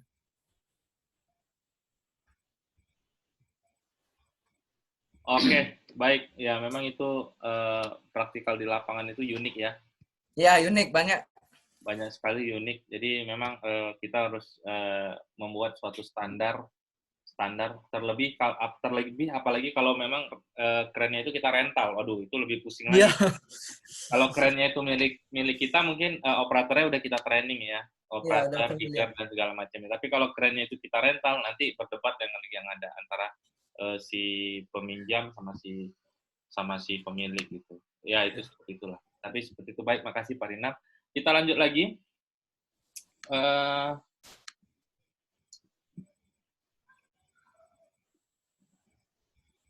Oke, dari Pak Doni Pratomo. Mau bertanya Pak, saya bekerja di bidang marine offshore. Wah, ini berat nih, ya. Marine offshore ya. Kemudian saya mau tanya, batasan aman kecepatan angin, kekuatan arus, dan tinggi ombak pada saat pengangkatan mungkin menggunakan kren. Nah, seperti apa? Ya, kalau kita sampaikan tadi ya, yang untuk ini nih, kalau dia masih di bawah range ini, tidak lebih ya kan, kita masih bisa kalau untuk kecepatan angin. Nih. Kalau ombaknya seperti ini dia Pak, tidak boleh sampai 12 kaki atau lebih dari 3,7 meter seperti itu. Itulah kita aman untuk melakukan pengangkatan. Kalau udah kayak gitu Pak, lebih semuanya. Biasanya kalau operator dan pekerja-pekerja offshore dia sudah selalu tuh membaca keadaan angin. Makanya banyak indikator ataupun ikon-ikon signal yang mengatakan angin itu berapa kencangnya. Pasti banyak alat bantunya, proteksi yang lain yang berada di offshore seperti itu. Jadi kita sudah mengetahui hal ini, inilah standarnya kan di sini dijelaskan berhenti apabila lebih dari segini. Inilah dasar kita Pak untuk melakukan pekerjaan di offshore terkait kita akan melakukan pengangkatan seperti itu Pak. Oh, oke. Sudah jelas ya Pak Doni ya. Jadi nanti tinggal dilihat lagi slide-nya supaya nanti bisa mendapatkan referensi untuk menetapkan standar yang ada gitu. Oke. Kemudian Pak Rinal, kita masih 15 menit lagi ya untuk Q&A. Nanti teman-teman yang mau bertanya silakan raise hand-nya ya. Kemudian kita lanjut ke Pak Fari Fatullah. Apa standar yang digunakan untuk lifting rigging selain daripada Permenaker? Apakah bisa NFPA, apakah bisa BS, AS, atau apa seperti itu Pak Rinas? Iya, bisa Pak, bisa Pak. Jadi kan ini di sini bisa kita menggunakan dari berdasarkan juga standar-standar negara ataupun yang di luar dari Indonesia seperti itu. Bisa ANSI, ANZI, bisa semuanya bisa. Tapi yang akan relevan dengan kita. Kalau biasanya di owner ataupun di kontrol owner atau di perusahaan ataupun di manajemen kita, itu biasanya pasti dia akan mengambil mana spesifikasi yang lebih aman untuk melakukan pengangkatan itu. Bisa saja kalau misalnya di Permenaker kita belum jelas dituliskan ini Permenaker nomor 9 tahun 2010. Rupanya ada yang tidak tercapture atau tidak tercover di sini. Kita bisa mengacu ke mana yang bisa mengcapture pekerjaan untuk alat angkat itu, Pak. Tidak apa-apa. Selagi itu memang mendunia ataupun internasional sifatnya. Seperti itu. Bisa. Makanya juga kita di sini kita buatkan petunjuk pelaksanaan pabrik pembuatan juga salah satu bisa menjadi acuan kita untuk melakukan pengangkatan seperti itu. Nah, iya memang nanti bisa mengacu kepada British Standard atau Iya. kalau biasanya ya customer-nya dari UK ya, pasti ngacunya ke standar gitu kan. Kalau kayak ya Chevron apa mungkin ke American Standard gitu ya. Atau Aussie Standard. Seperti itu Pak Fahri. Tapi mungkin kita belum spesifik untuk melis ya. Karena memang itu tergantung daripada customer kita. Bau-bau ke UK kah, bau-bau ke Amerika kah, atau bau-bau ke Aussie kah, ya kan? Itu beda-beda. Atau bau-bau ke SNI, Pak, ya. SNI, Standar Nasional Indonesia, gitu ya. Oke.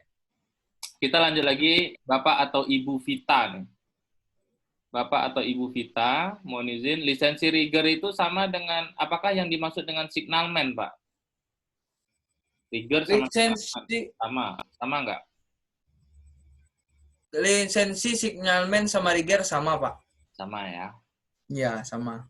Oke, jadi dia setelah mengikat, dia akan memberikan sinyal juga ya, Pak ya? Ya, makanya ada pertanyaan tadi sebelum kita di pertanyaan berikut ini kan ada pertanyaan di sesi pertama tadi, apakah perlu signalman, rigger atau signalman untuk mendampingi HOAC dari pertanyaan Ibu itu ya kan ya? Ya. Kenapa kita mengambil rigger? Kenapa tidak signalman? Karena di sini sudah disampaikan yang di pengertian pertama tadi kan bahwasanya signalman juga bisa untuk menjadi seorang rigger. Rigger bisa menjadi seorang signalman. Nah, seperti itu. Untuk mengarahkan dari operator kemana benda itu akan diangkat. Kehebatan rigger tambahannya, kalau signalman dia tidak bisa mengikat. Kalau rigger dia sudah bisa melakukan pengikatan secara aman dan benar. Oke, jelas ya. Kemudian nih, Pak Rinal dari Bapak Muhammad Irfan Reynaldi. Mau bertanya, apakah ada perbedaan safety factor untuk beban yang akan diangkat ke elevasi yang lebih tinggi dari ground roda atau track dengan safety factor beban yang akan dipindahkan ke elevasi yang lebih rendah dari ground atau track? Karena sering dilihat ya case di YouTube keren itu terguling karena pengangkatan di bawah elevasi. Seperti itu. Jadi safety factor ketika kita ngangkat untuk ke atas, sama safety factor ketika kita nurunkan barang. Nah, gimana tuh Pak Rinal? Ya, tetap beda dia, apa Kanda. Oh, Dia tetap beda. beda. Jadi ukurannya makanya sepengertian mengangkat itu mau dia horizontal ataupun vertikal, baik dari atas ke bawah, bawah ke bawah, dari atas ke bawah, bawah ke atas itu berbeda. Kenapa? Sekarang kita melakukan penurunan, pasti beban yang akan diangkat berpengaruh dengan gravitasi, dia akan lebih berat benda itu. Ketika dari atas ke bawah. Beda dari bawah ke atas. Nah, seperti itu. Maka atur safety faktornya pun akan berubah. Seperti apa, tergantung benda yang kita angkat nanti, apa masa jenis bendanya, dan segala macamnya. Seperti itu. Oke. Ya, namun tetap standarnya sampai 10 sampai dengan 25%. Ataupun bisa lebih. Kalau mau main aman lagi, bisa aja dia mintanya sampai 40% atau 30%. Untuk apa? Untuk biar tidak jadi tapping tadi yang terguling. Kan gitu. Oke. Ya, itu dia sebenarnya Pak. Makanya banyak yang tapping-tapping itu kan itu dia. Terjungkal mobil kerennya kan. Karena dia sudah beratnya itu bertambah ketika benda itu dari atas ke bawah seperti yang Bapak sampaikan. Itu gaya gravitasi berbicara. Makanya dia akan lebih main aman lagi di bisa sampai 40%. Oke, berarti lebih kompleks yang dari atas ke bawah gitu ya Pak ya? Ya, makanya pengangkatan kompleks nanti itu akan dilakukan di training-training kita untuk bagaimana pengangkatan kompleks, bagaimana pengangkatan yang apa, itu kita akan bisa membuat jadwal kalau memang dibutuhkan dari Bapak-Bapak sekalian. Oke, kemudian ini kita rangkum nih Pak, ada beberapa pertanyaan. Apa yang kita tadi sempat membahas sedikit terkait critical dan non-critical lifting. Jadi seperti apa tuh Pak perbedaannya Pak? Kalau penggigitatan non-kritikal dulu kita berbicara Bapak Ibu sekalian ya. Kalau non-kritikal itu pengangkatan yang rutin kita melakukan pengangkatan dan rutin benda yang kita angkat tuh dan tidak berubah bebannya dan lane-nya juga tidak berubah. Contoh ketika masuk ke shop kita ataupun ke workshop kita itu benda yang sudah kita tahu itu aja berulang-ulang. Elektrik motor contohnya. Elektrik motor itu beratnya kita sudah tahu kalau CS3 dia 60 kilo misal contohnya. Nah, itu non kritikal Bu. Karena rutin kita melakukan pengangkatannya dan kita tahu berapa beratnya. Kalau dia kritikal banyak Bu. Dia kita tidak tahu di mana spotnya. Buta, operator tidak melihat kemana benda yang diangkat mau dipindahkan. Nah, yang kedua, terus juga melewati fasilitas yang aktif. Contoh, kita melakukan pengangkatan di atas pipa yang masih ada aliran minyak ataupun aliran gasnya. Takutnya jatuh barang yang kita angkat, meledak area fasilitas yang kita lakukan. Atau juga mengangkat orang, atau pengangkatannya 2 mobil kren. Nah, itu semuanya membuat kita menjadi pengangkatan tersebut kritikal. Nanti di slide itu di materi berikutnya yang untuk melakukan pengangkatan, kalau kita memang melakukan nanti dari permintaan Bapak-Bapak Ibu sekalian, kita akan bisa menjelaskan dan menjabarkannya. Berapa macam kritikal lifting itu. Nah, seperti itu. Bagaimana yang dikatakan pengangkatan orang, bagaimana yang dikatakan di atas fasilitas, bagaimana yang dikatakan menggunakan 2 kren, bagaimana yang blank spot, bagaimana signalman bekerja, di situ semua kita akan membahas. Tapi kalau memang itu nanti ada permintaan dari Bapak Ibu sekalian untuk melakukan training tersebut, Kanda. Iya, siap. Oke, kemudian Pak ada dari Pak Muhammad Arif Harfianto.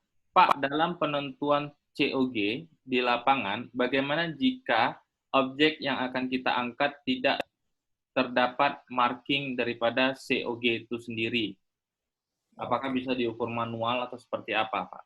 Bisa diukur manual. Contohnya kita gunakan ini tadi kan, ada kan? Nah, ini sebenarnya kita tidak tahu beratnya berapa. Nah, gini. Ini kena kebetulan aja kita kasih gambaran. Jadi ketika kita tidak tahu beratnya, kita akan membuatnya seperti ini. Biasanya operator ketika dia tidak tahu di mana COG-nya, dia akan meng-up sedikit kerennya atau boomnya atau HC-nya di up-nya sedikit. Nah, dia akan mestel. Nah, seperti itu. Dan biasanya dia juga sudah tahu bagaimana bentuknya untuk standarnya, dia akan bisa mengetahui. Contoh gini kan, ini kita yang menandai. Sebenarnya dia tidak ada tandanya nih Pak. Biasanya operator dengan skill dan pengalamannya, dia bisa mengetahui, oh berat tumpunya ini di sebelah kanan. Kalau di sebelah kanan berarti selingnya akan seperti ini atau webbingnya akan seperti ini. Dia sudah menyetel sebelum diangkat up-nya itu segini, dan dia rasa dia belum stabil lagi, dia akan turunkan lagi. Seperti itu. Oke, mantap Pak Rinal. Kita lanjut nih Pak. Kalau tadi kita udah banyak case, sekarang Pak, bagaimana sih Pak cara merawat daripada lifting gear atau lifting accessories itu supaya dia itu lama Pak umurnya? Baik. Ada satu caranya, kalau kita dulu waktu melakukan pengangkatan ya, dia tidak boleh dibersihkan dengan menggunakan chemical kalau dia webbing sling. Kalau dia adalah wire rope sling, dia hanya bisa dilap saja. Karena dia nanti indikor yang kita bilang tadi itu bahannya bukan ada lagi untuk chemicalnya. Jadi kalau kita gunakan chemical untuk membersihkannya, nanti dia cepat corrosive seperti itu.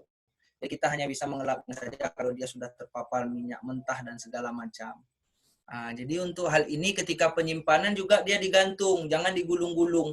Kadang-kadang operator ini ataupun riggernya ataupun sinyalmennya ataupun mandornya begitu skipping dia langsung aja gulung-gulung. Letakin tidak. Jadi gulungnya itu rapi, jadi tidak lagi berbilit-bilit. Ketika nanti dia terlipat, seperti yang disampaikan tadi, kayak core terlipat, ketika kita meluruskan, dia akan terjadi pembengkokan yang membuat strand-nya dari strand stair wire tadi itu rusak. Satu wire rusak, lama-lama wire yang lain rusak, dan satu strand lah yang rusak. Dan itu akan mengakibatkan kita susah. Ketika kita melakukan skipping, gulunglah dengan yang rapi, tidak membuat dia tertekuk kalau dia wire rope. Kalau sling, bisa kita gulung seperti biasa. Karena dia memang terbuat dari bahan seperti polis, kayak bahannya full body harness, seperti itu. Jadi bisa kita gantungkan di rak-raknya kalau dia HOAC. Kalau dia di mobil kren webbing slingnya, kita bisa gulung dan masukkan di toolbox kita, seperti itu. Sehingga tidak tercecer. Kalau sekel, itu memang bersihkannya cuma bisa dilap. Karena yang namanya sifatnya metal ataupun besi itu dia agak cepat dia rusak ketika dia terkontaminasi chemical, apalagi chemicalnya membahayakan bagi materialnya, seperti itu. Itu teknis kita aja menjelaskannya kepada operator kita. Dan biasanya operator memahami itu. Cuman kadang karena dia mungkin letih bekerja, makanya dia agak capek lah untuk membersihkan dengan benar. Oke, mantap. Kemudian kita lanjut dari Pak Riki. Apabila satu unit crane jenis teleskopik atau crawler crane ya telah dilakukan uji riksa oleh PJK 3 atau pengawas ketenagakerjaan bidang alat angkat angkut di wilayah Provinsi Banten dan telah dikeluarkan suketnya, kemudian dipakai di Bekasi tersebut. Apakah perlu riksa uji lagi di Bekasi? Apakah suket dari Provinsi Banten itu berlaku? Apakah harus buat suket lagi dari wilayah Jawa Barat? Karena Bekasi ini Jawa Barat, Pak Rinal. Jadi yang satu dari Banten itu Tangerang, Banten, kemudian alatnya dipakai lagi ke Jawa Barat. Nah, ini dari Banten, Jakarta ke Jawa Barat. Nah, lumayan. Jawa Barat. Nah, gimana tuh Pak Rinal? Kalau itu dia bisa masih berlaku, asal masih berlaku, Bu ya. Karena contoh kita pernah juga dulu melakukan reksa uji untuk alat bantu angkat kita ataupun alat angkat kita, gitu. Kayak mobil kren kita dulu. Kita di Jakarta melakukannya. Nanti orang tuh datang. Ketika kita ingin bawa ke Duri ataupun ke Riau, dia bisa dipergunakan. Yang jelas dia masih berlaku, belum expire untuk surat keterangannya. Kan dia ada masa berlakunya tuh. Nah, seperti itu Ibu, masih bisa berlaku. Lagi itu masih dikeluarkan oleh dinas. Oke, saya mungkin nambahin Pak Rinal, berdasarkan pengalaman kami di lapangan sedikit nih Pak Rinal, ini sebenarnya adalah konflik of interest sih, kepentingan ya. Jadi ceritanya gini, berlaku atau tidaknya itu sebenarnya tergantung daripada urgent atau tidak sih lifting ini dilakukan. Just info aja, untuk pengurusan surat riksa uji dari dinas itu Pak, Bu, kita meng-apply itu perlu waktu 30 hari. 30 hari kerja, ya. Berarti 1 bulan lebih. Jadi pada saat kita apply, pemeriksaan, kita buat laporan ditandatangani oleh PJK 3 dan ahli spesialis, maka kemudian kita melakukan ke dinas terkait. Nah, dalam hal ini itu butuh 30 hari kerja. Kalau memang pengangkatan itu masih bisa menunggu suket itu, ya sah-sah saja gitu. Karena memang sesuai regulasi bahwa SIA atau silo itu berlaku dengan skupnya itu di setiap provinsi. Jadi beda provinsi harus beda lagi untuk pengurusannya. Nah, kami pernah dapat seperti itu. Jadi kami rental kren di Cilegon, kemudian kami angkat di Indosemen Jawa Barat, ya, Cibinong Jawa Barat. Nah, kemudian dari customer itu minta bahwa kita harus mengeluarkan suket atau risa uji oleh Jawa Barat. Nah, tapi dalam hal ini kami rental kerennya cuma 3 hari, ya kan? Sementara setelah kami komunikasi sama PJK 3-nya bahwa kita butuh waktu 30 hari untuk approval daripada kepala dinas. Nah, win-win solutionnya seperti apa? Nah, yang kami lakukan adalah ya sudah, kita lakukan riksa uji juga, laporannya itu kita buat, kemudian laporannya itu kita serahkan, bukti serah terima ke disnakernya itulah menjadi pegangan untuk kami dapat permit. Karena kalau menunggu 30 hari nggak mungkin, karena kami rental keren ini cuma 3 hari. Kalau argonya jalan, ya kita rugi, lost time dan segala macamnya. Jadi itulah case di lapangan. Tapi kalau secara rules, keren itu per provinsi wajib riksa uji. Kalau bicara rules, ya, pindah provinsi, SIA-nya nggak berlaku. Kemudian pindah lagi, walaupun masih aktif 1 tahun, SIA-nya nggak berlaku. Ya itu aturan dari sono lah, kita nggak tahu lah kenapa itu seperti itu bentuknya, tapi itu aturan dari sono. Nah, tetapi case di lapangan seperti itu. Jadi kita lakukan riksa uji, kita laporkan ke dinas, tanda terima itu adalah salah satu cara untuk kita dapat permit, terlepas nanti SIA-nya keluar atau tidak, karena kita cuma rental kerennya 3 hari. Kalau memang kita rental kerennya 2 bulan, ya monggo ditunggu. Atau kalau memang kita sudah punya planning, dari awal sudah di-apply seperti itu. Tapi kan kadang kalau kita di lokasi ini kan tiba-tiba keren itu masuk, Pak, Bu. Boro-boro diajak inspek kan gitu. Tiba-tiba keren itu masuk. Jadi itulah yang kami lakukan, tambahan dari saya ya, untuk SIA, silo, atau surat keterangan dari dinas terkait. Seperti itu ya. Oke, kita lanjut lagi. Oke, ini sudah 2139. Satu lagi mungkin ya.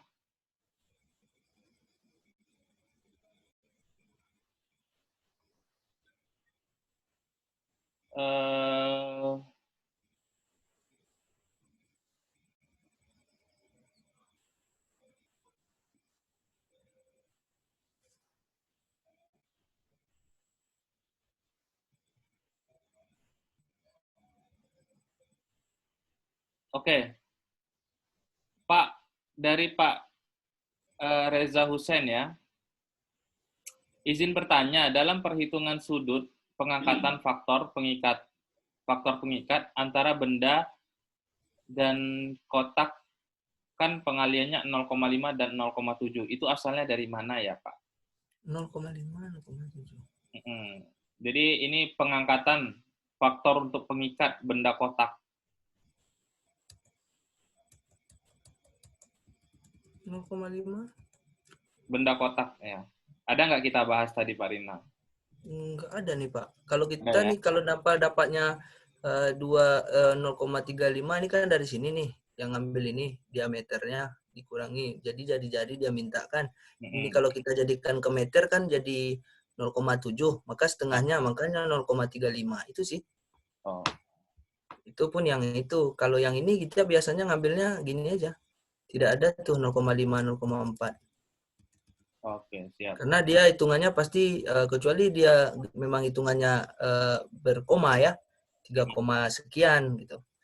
Dan biasanya juga kadang hasilnya tetap genap, paling 0, belakangnya aja nih, 0, seperti ini, jadi 7,5 di sini. Kalau hasil itu tuh tergantung berat bendanya, Pak. Nggak bisa kita bilang ini 2,5, ini 0,5. Kalau memang dia 0,5 di sini, 0,5 meter, ya udah kita masukin aja 2,5 meter dikali 0,5 meter kali 0,5 meter, berapa hasilnya? Nah, baru kita kalikan. Seperti itu.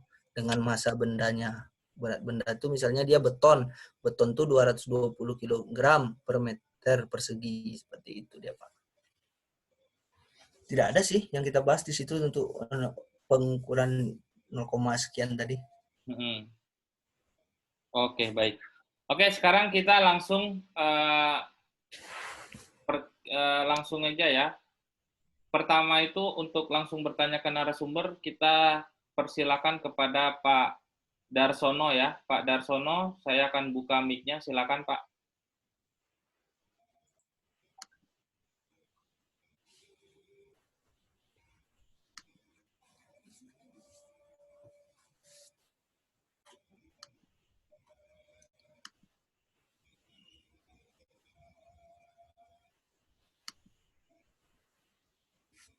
Kok nggak bisa ya?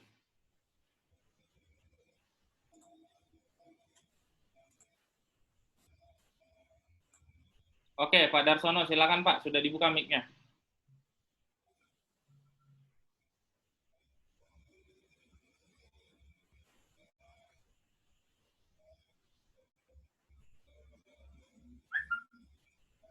Pak Darsono? Oke. Atau saya berikutnya, saya kasih kesempatan kepada Pak Arbiadi ya. Pak Arbiadi, silakan Pak.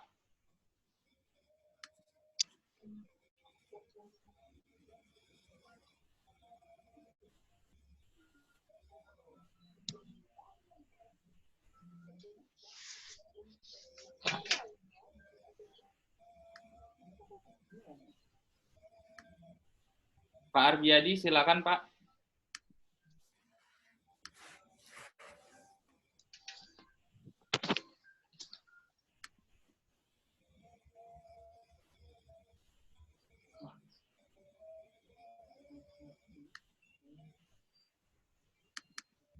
Halo.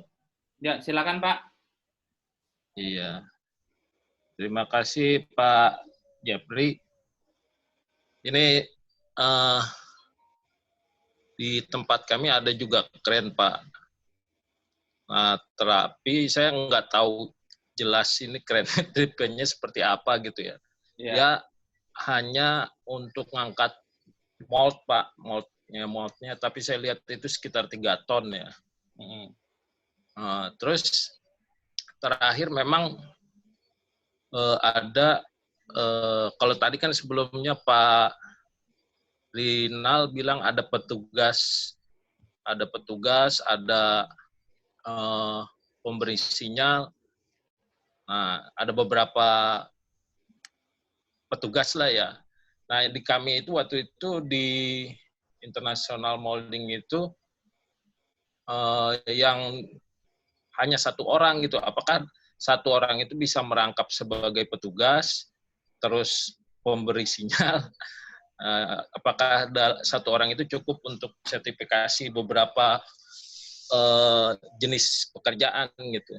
Itu aja sih pertanyaannya sementara. Oke.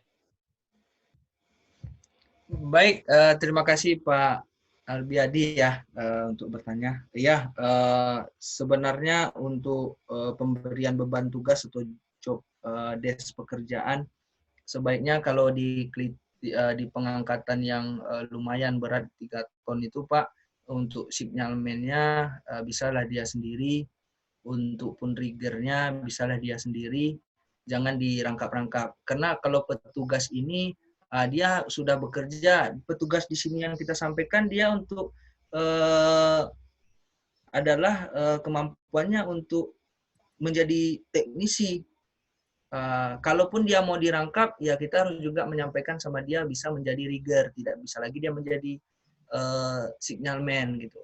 Karena dia sudah melakukan aktivitas pekerjaan di pengompletan kren, kalau dia kren dan segala macam untuk menginspek atau merawat dari unitnya. Dia beda tuh Pak, untuk mobil kren dia kan ada operator untuk membawa mobilnya terkadang. Beda dengan operator untuk mengoperasikan kerennya seperti itu. Jadi jangan dia terlalu diberi beban. Dan kalau dia ingin dijadikan rigger, dia harus ada lisensi riggernya juga, Pak, untuk petugas ini. Gitu. Karena tidak bisa juga dia langsung kita jadikan rigger sementara lisensinya tidak ada jadi seorang rigger.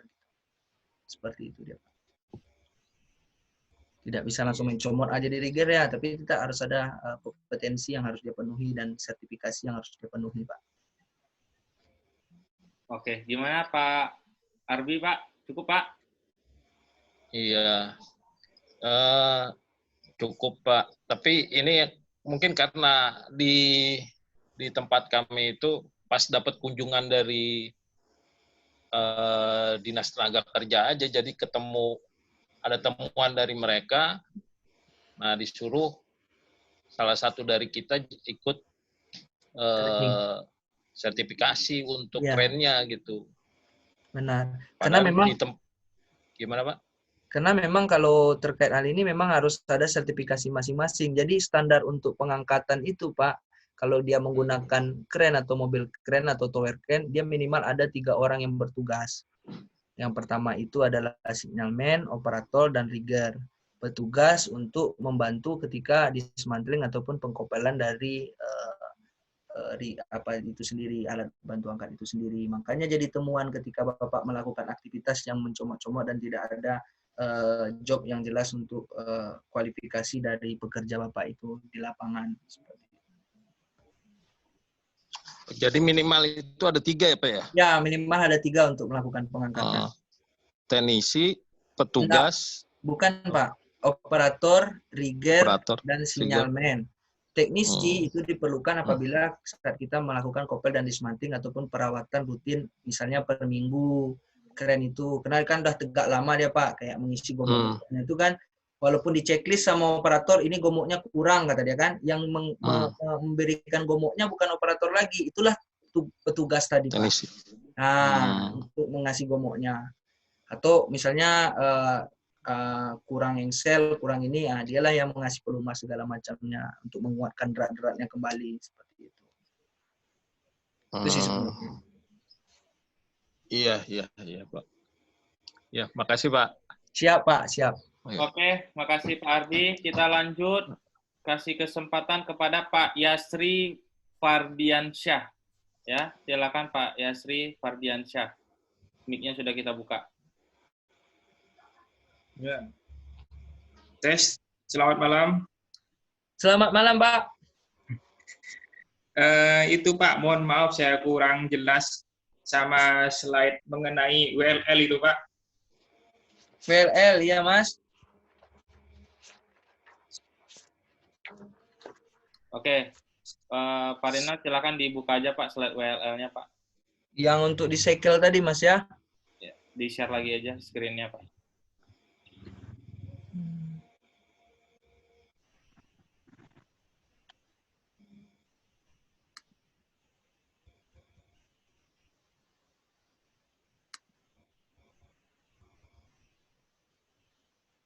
Yang ini ya? Terus Pak. Terus lagi? Ya, terus. Yang lain. Terus.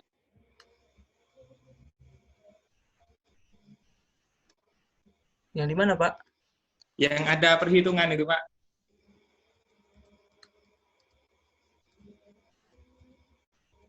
Yang kubus, yang ini? Terus. Ini? Terus. Habis Pak, yang di mana? Penghitungan yang di mana Pak? Soalnya Pak. WLL yang di-segel tadi kali Pak. Iya, WLL yang di-scale. Atau yang mana? Ini.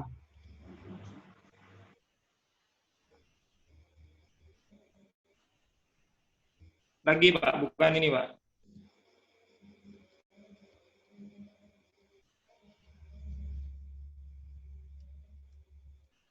SWL maksud Bapak nak?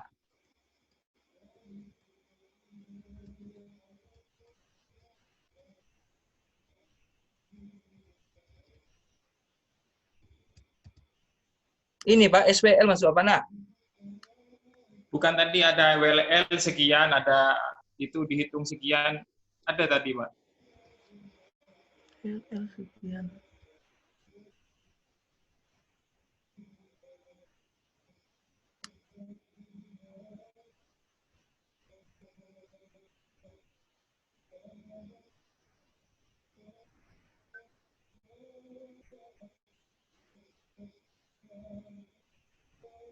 Ini. Ya ini, Pak. Ya ini betul ini. Nah, ya yang ini. Ya, mohon maaf, Pak. Iya, iya. Jadi gimana, Mas?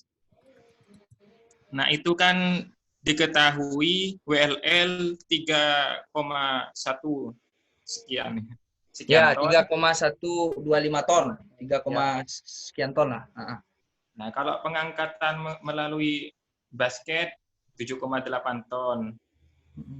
Ya. Itu yang cuker itu 2,9 ton ya. Ya. Ya, yang vertikal 3,9 ton. Nah, ini WLL working load limit ya. Working benar. Ya. Nah, terus ini kalau vertikal sama basket berarti kan melebihi WLL ya, Pak. Iya. Jadi gimana nih, Pak? Saya kurang paham, Pak. Ya, kenapa dia bisa lebih pengangkatannya, Mas? Kan itu pertanyaannya, Mas ya. Iya. Ini sini 7 ton dia, Mas. Karena dia posisi pengangkatannya sama dengan kayak menggunakan 2 sling atau webbing sling dia, Mas. Karena bentuknya tuh seperti keranjang. Dia mengangkatnya tuh menampung gini dia. Tidak seperti yang disyaratkan seperti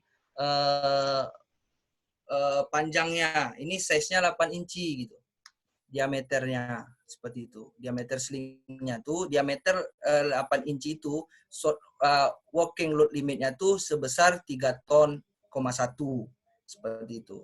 Namun apabila diameternya yang besar tadi untuk working limitnya itu sekian, kalau dia dipanjangkan slingnya itu dia bisa mengangkat 3,9 karena tidak ada lekukan yang membuat dia berdiameter, dia panjang. Maka working limitnya lebih bertambah dia, Mas, kemampuan angkatnya. Nih, WLL-nya jadi bertambah kan nih di sini, di sebelah sini manufaktur dijelaskan, ya kan, Mas? Kelihatan, Mas? Kursor saya, Mas? Yang ini, Mas. Jadi bertambah. Ketika dia model choker, kenapa dia berkurang? Karena terjepit dia, Mas. Terjepit. Dia begini dia bentuknya kan, terjepit. Dia menjepit yang webbing sling satu lagi atau sling satu lagi gini. Itu membuat susah. Kalau dia basket dia mengangkut, menggendong kayak kita bawa kantong kresek, dia langsung mengangkat gini dia.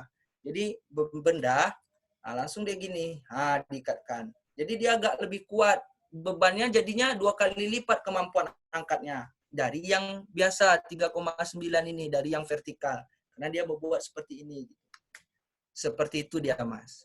Oh, jadi meter. Jadi kalau lifting ini ya paling baik ya modelnya dibuat basket ini ya, Pak? Iya, benar sekali. Jadi kalau kita ingin kemampuan dari alat bantu angkat kita itu lebih bertambah, kita menggunakan ini. Tapi tetap tidak boleh dia tertekuk. Makanya kalau basket itu dia namanya basket ya, jadi dia mendapatkan seluruh. Jadi sisinya presisi semua dapat naik ke atas. Seperti ini dia ngangkatnya. Tidak menjepit gini dia ya. Gini. Ya. Kalau menjepit gini, ini kemampuannya yang 3,1 tadi. Ya, terima kasih sama jawabannya, Pak. Sama-sama, Mas. Oke, baik. Makasih. Terima kasih, Pak Jeffrey. Sama-sama, Pak. Kemudian kita lanjut ke Pak Hermanto Harahap nih, Pak. Nah, silakan Pak Hermanto, mic-nya udah kita buka. Oke, selamat malam Pak Rinal. Selamat malam Pak Oras, tenang. Assalamualaikum Pak Rinal. Waalaikumsalam warahmatullahi wabarakatuh. Oke, yang pertama saya mau tanya ini yang mengenai tipe pengangkatan dalam bentuk basket, choker, dan vertikal nih Pak Rinal. Iya.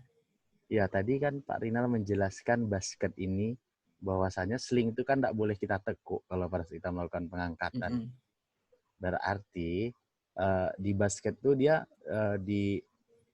harus ada pad ice-nya dong berarti ya? Berarti harus ada pad ice-nya.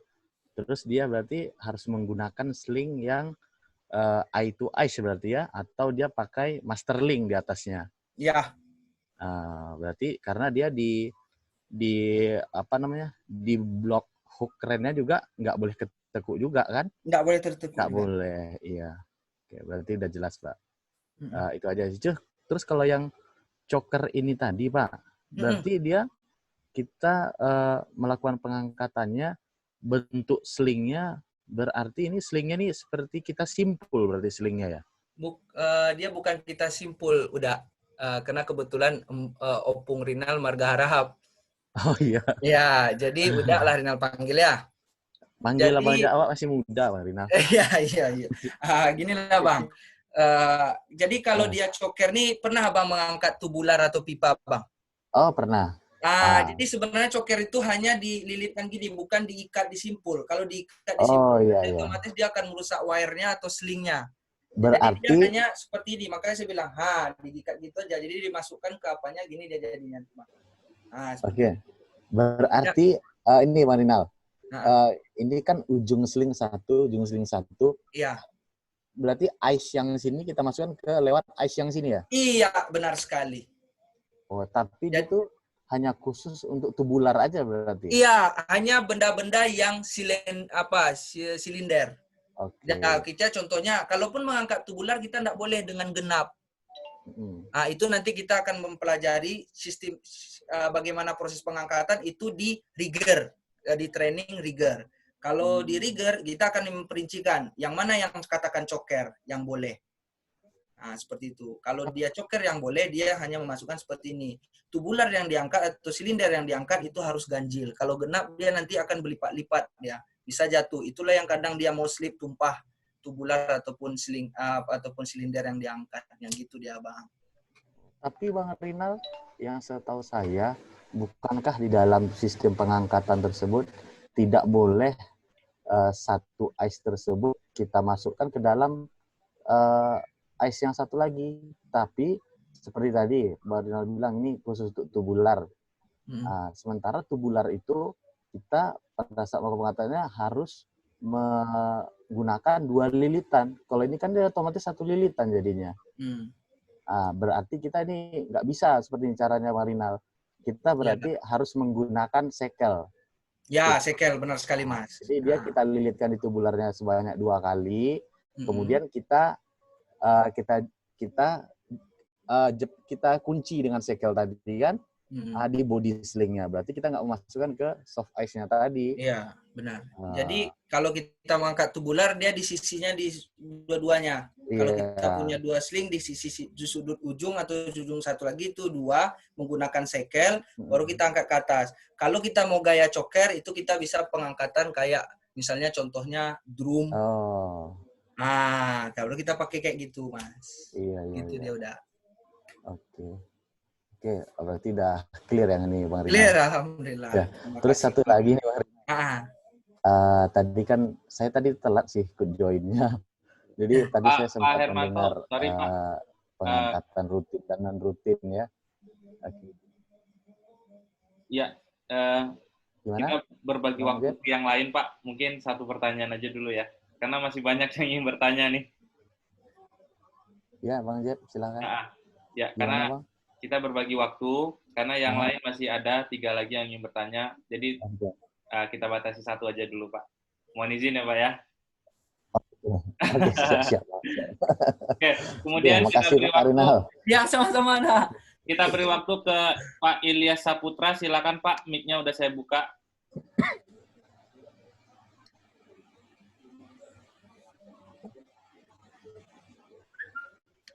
Pak Ilyas Saputra, silakan Pak. Halo. Ya, silakan Pak. Oh ya, maaf Pak. Cuma 1 aja ya pertanyaannya, nggak bisa 4. Ada 200 orang Pak yang nunggu. Waktu kita terbatas Pak. Siap. Ini aja Pak, untuk masalah level Pak, kan biasanya kita ada yang menggunakan plat atau kayu ya Pak ya. Nah di situ kan bagusnya itu kita itu untuk menyesuaikan ketika satu outrigger atau jack itu berbeda level, bagusnya memang melevelkannya pakai kayu aja atau memang kita harus tambah plat, Pak? Untuk outrigger, untuk melevelkannya? Iya, Pak. Jadi ada bermacam-macam ya, itu teknis kayak Mas bilang ya, untuk melevelkan. Yang jelas standar dari pengangkatan itu dia harus level.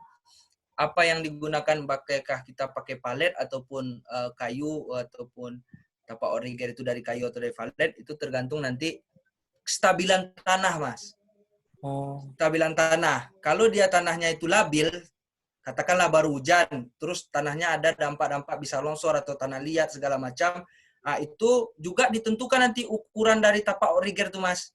Tidak bisa juga kita bisa bilang, oh ini sekian, dia ada ukuran lagi. Kalau labilnya misalnya sekian derajat atau sekian persen dari ketika level origer itu akan diturunkan gitu, hidroliknya akan ditekankan ke tanah untuk mendapatkan level crane, maka dia harus diukur lagi lebarnya. Bisa saja jadi 2 meter atau segala macam presisinya.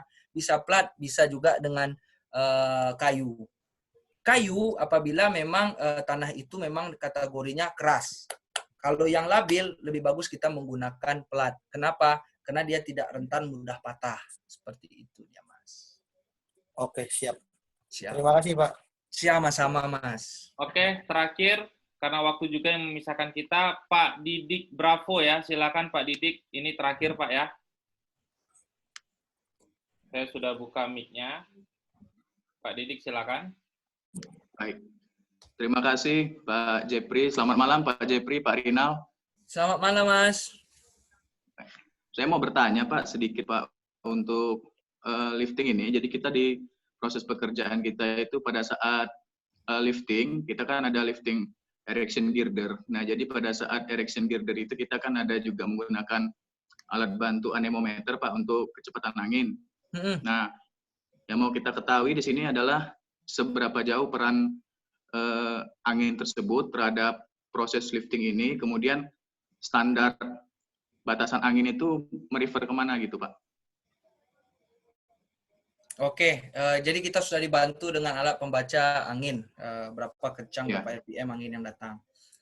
Jadi seperti yang kita sampaikan tadi, apabila lebih dari sini, dari pembacaan yang alat yang Bapak gunakan atau Mas gunakan, maka pekerjaan tidak bisa dihentikan. Kenapa dia lebih dari sini berbahaya? Karena bisa saja kerennya terbalik, ataupun nanti benda yang dibawa itu dia akan menggoyang. Nah, itu yang kita khawatirkan. Ya kalau menggoyangnya itu ke depan saja. Kalau menggoyangnya itu ke arah tower crane-nya atau ke arah mobil crane atau ke arah boom-nya, bisa mengakibatkan boom-nya itu patah. Seperti itu. Dasarnya dari mana? Itu yang ditanya tadi. Ada kita menggunakan dasar ANSI ataupun standar Amerika tadi. Seperti itu. Untuk hal ini. Atau dari manufaktur dari unit tersebut. Biasanya dari manufaktur unit tersebut angin sekian tidak tahan karena boomnya murah retas patah atau segala macam. Ada dijelaskan di situ dia, Mas. Seperti itu. Jadi inilah kira-kira ada perhitungan nggak Pak dari posisi angin kemudian terhadap radiusnya? Ada. Boleh diinfokan Pak, refer kemana Pak? Jadi kalau untuk radiusnya terkait hal ini, kebetulan dia bukan di slide sini, dia ada tuh. Di jenis-jenis crane yang di training berikutnya, kalau kita mengadakan training, nanti kita masuk ke jenis-jenis crane. Tower crane angin sekian berapa? Tower crane kan tinggi-tinggi tuh, Mas. Dia tetap juga melakukan pengangkatan, tapi berapa derajat yang Mas bilang? Berapa boom yang dia minta? Berapa beban yang bisa diangkat? Ada nanti. Nanti kita bisa akan menyampaikannya di training kita berikutnya. Ini training kita yang awal ini untuk awareness dulu. Pengetahuan kita standar melakukan pengangkatan. Kalau itu sudah kompleks dia, sudah jenis, masuk ke jenis. Sama seperti kayak kita nanti di personal lifting, berapa orang dalam lifting tersebut yang bisa diangkat dari personal lift tersebut. Oke, terima kasih Pak Rinal. Mudah-mudahan Pak Jepri nanti ada training berikutnya terkait ini. Terima kasih. Silakan di request ke admin ya Pak. Oke, baik teman-teman. Waktu juga yang memisahkan kita ya, Pak Rinal dan Pak Rinal mungkin bisa di end dulu slide share-nya Pak. Oke ya. Nah, jadi baik teman-teman, alhamdulillah sudah dijelaskan ya oleh Pak Rinal Pangyutan selaku trainer kita. Nah, tadi saya untuk berikutnya teman-teman boleh kontak kami PT Jeep Karya ASI ya untuk terkait training, consulting dan certification untuk JHSE. Kemudian nanti jika teman-teman menginginkan tidak ada unsur keterpaksaan ya. atau unsur kewajiban untuk mengambil sertifikat, silakan hubungin ini nomor admin. Kemudian nanti informasi training-training lanjutan dari kami, silakan follow Instagram kami @jeepconsulting ya. Kemudian untuk juga kita punya Facebook di PT Jeep Karya Asih, dan untuk training-training yang kita lakukan, jika teman-teman sekiranya kurang lengkap informasinya, maka bisa follow dan subscribe untuk akun YouTube kami Jeffrey Imron. Nanti di situ semua training itu akan kita keep di situ untuk supaya teman-teman bisa mengulas lagi ya. Nah, kemudian Jeep Consulting kita ada di Jakarta, kemudian branch kita ada di Jambi ya, di Jambi juga kita ada. Jadi nanti kalau perlu terkait apa yang kita bantu silakan. Nah, untuk teman-teman, training ini kembali lagi kami bilang bahwa training ini free, kita berkomitmen untuk training ini tetap free. Dan jika nanti ada kebutuhan untuk training-training berikutnya, silakan untuk hubungi admin untuk meminta ke admin. Kemudian karena sudah waktu 2 jam pas ya, jam 10, kita mengingat teman-teman yang punya aktivitas, yang di Papua mungkin udah jam 12, yang di Wita mungkin udah jam 11 ya, kita yang di Indonesia Barat ini masih jam 10. Nah, berikutnya saya kasih ke Pak Rinal untuk closing statement-nya, Pak. Silakan Pak Rinal sebelum saya closing secara menyeluruh. Baik, terima kasih kepada Bapak Ibu sekalian yang sudah mengikuti training kita dari Jeep Konsultan. Semoga dapat bermanfaat. Selalu saya tidak bosan-bosan mengingatkan kepada kita ahli praktisi K3, keselamatan adalah modal utama kita untuk melakukan aktivitas pekerjaan. Apapun jenis pekerjaan kita, baik kita adalah seorang trainer, baik seorang health officer, baik seorang hazman, baik seorang teknisi, dan lain segala macamnya. Kenapa? Karena kesehatan dan keselamatan itu sangat penting. Dan bahaya tidak pernah mengenal siapa kita. Sekalipun kita ada health officer, kita tetap selalu ada dalam potensi bahaya ketika kita melakukan aktivitas sekecil apapun. Sekalipun dengan cuman tidur. Tidur kita bisa saja termimpi dan bisa terjatuh dari tempat tidur.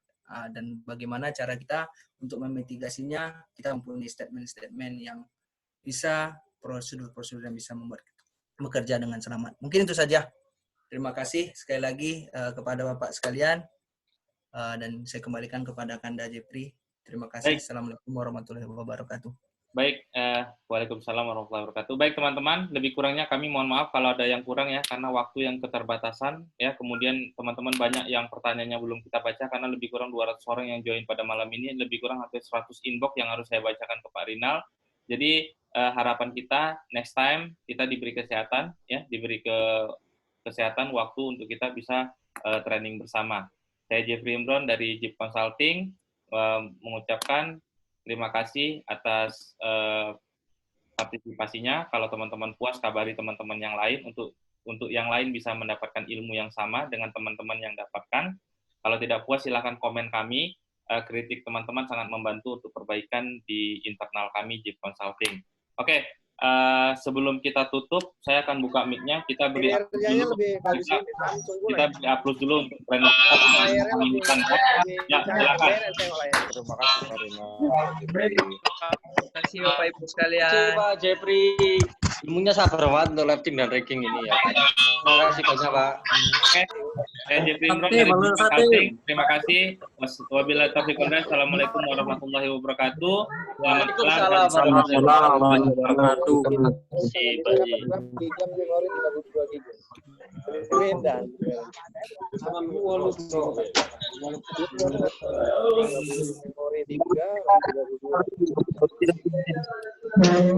Banyak ya.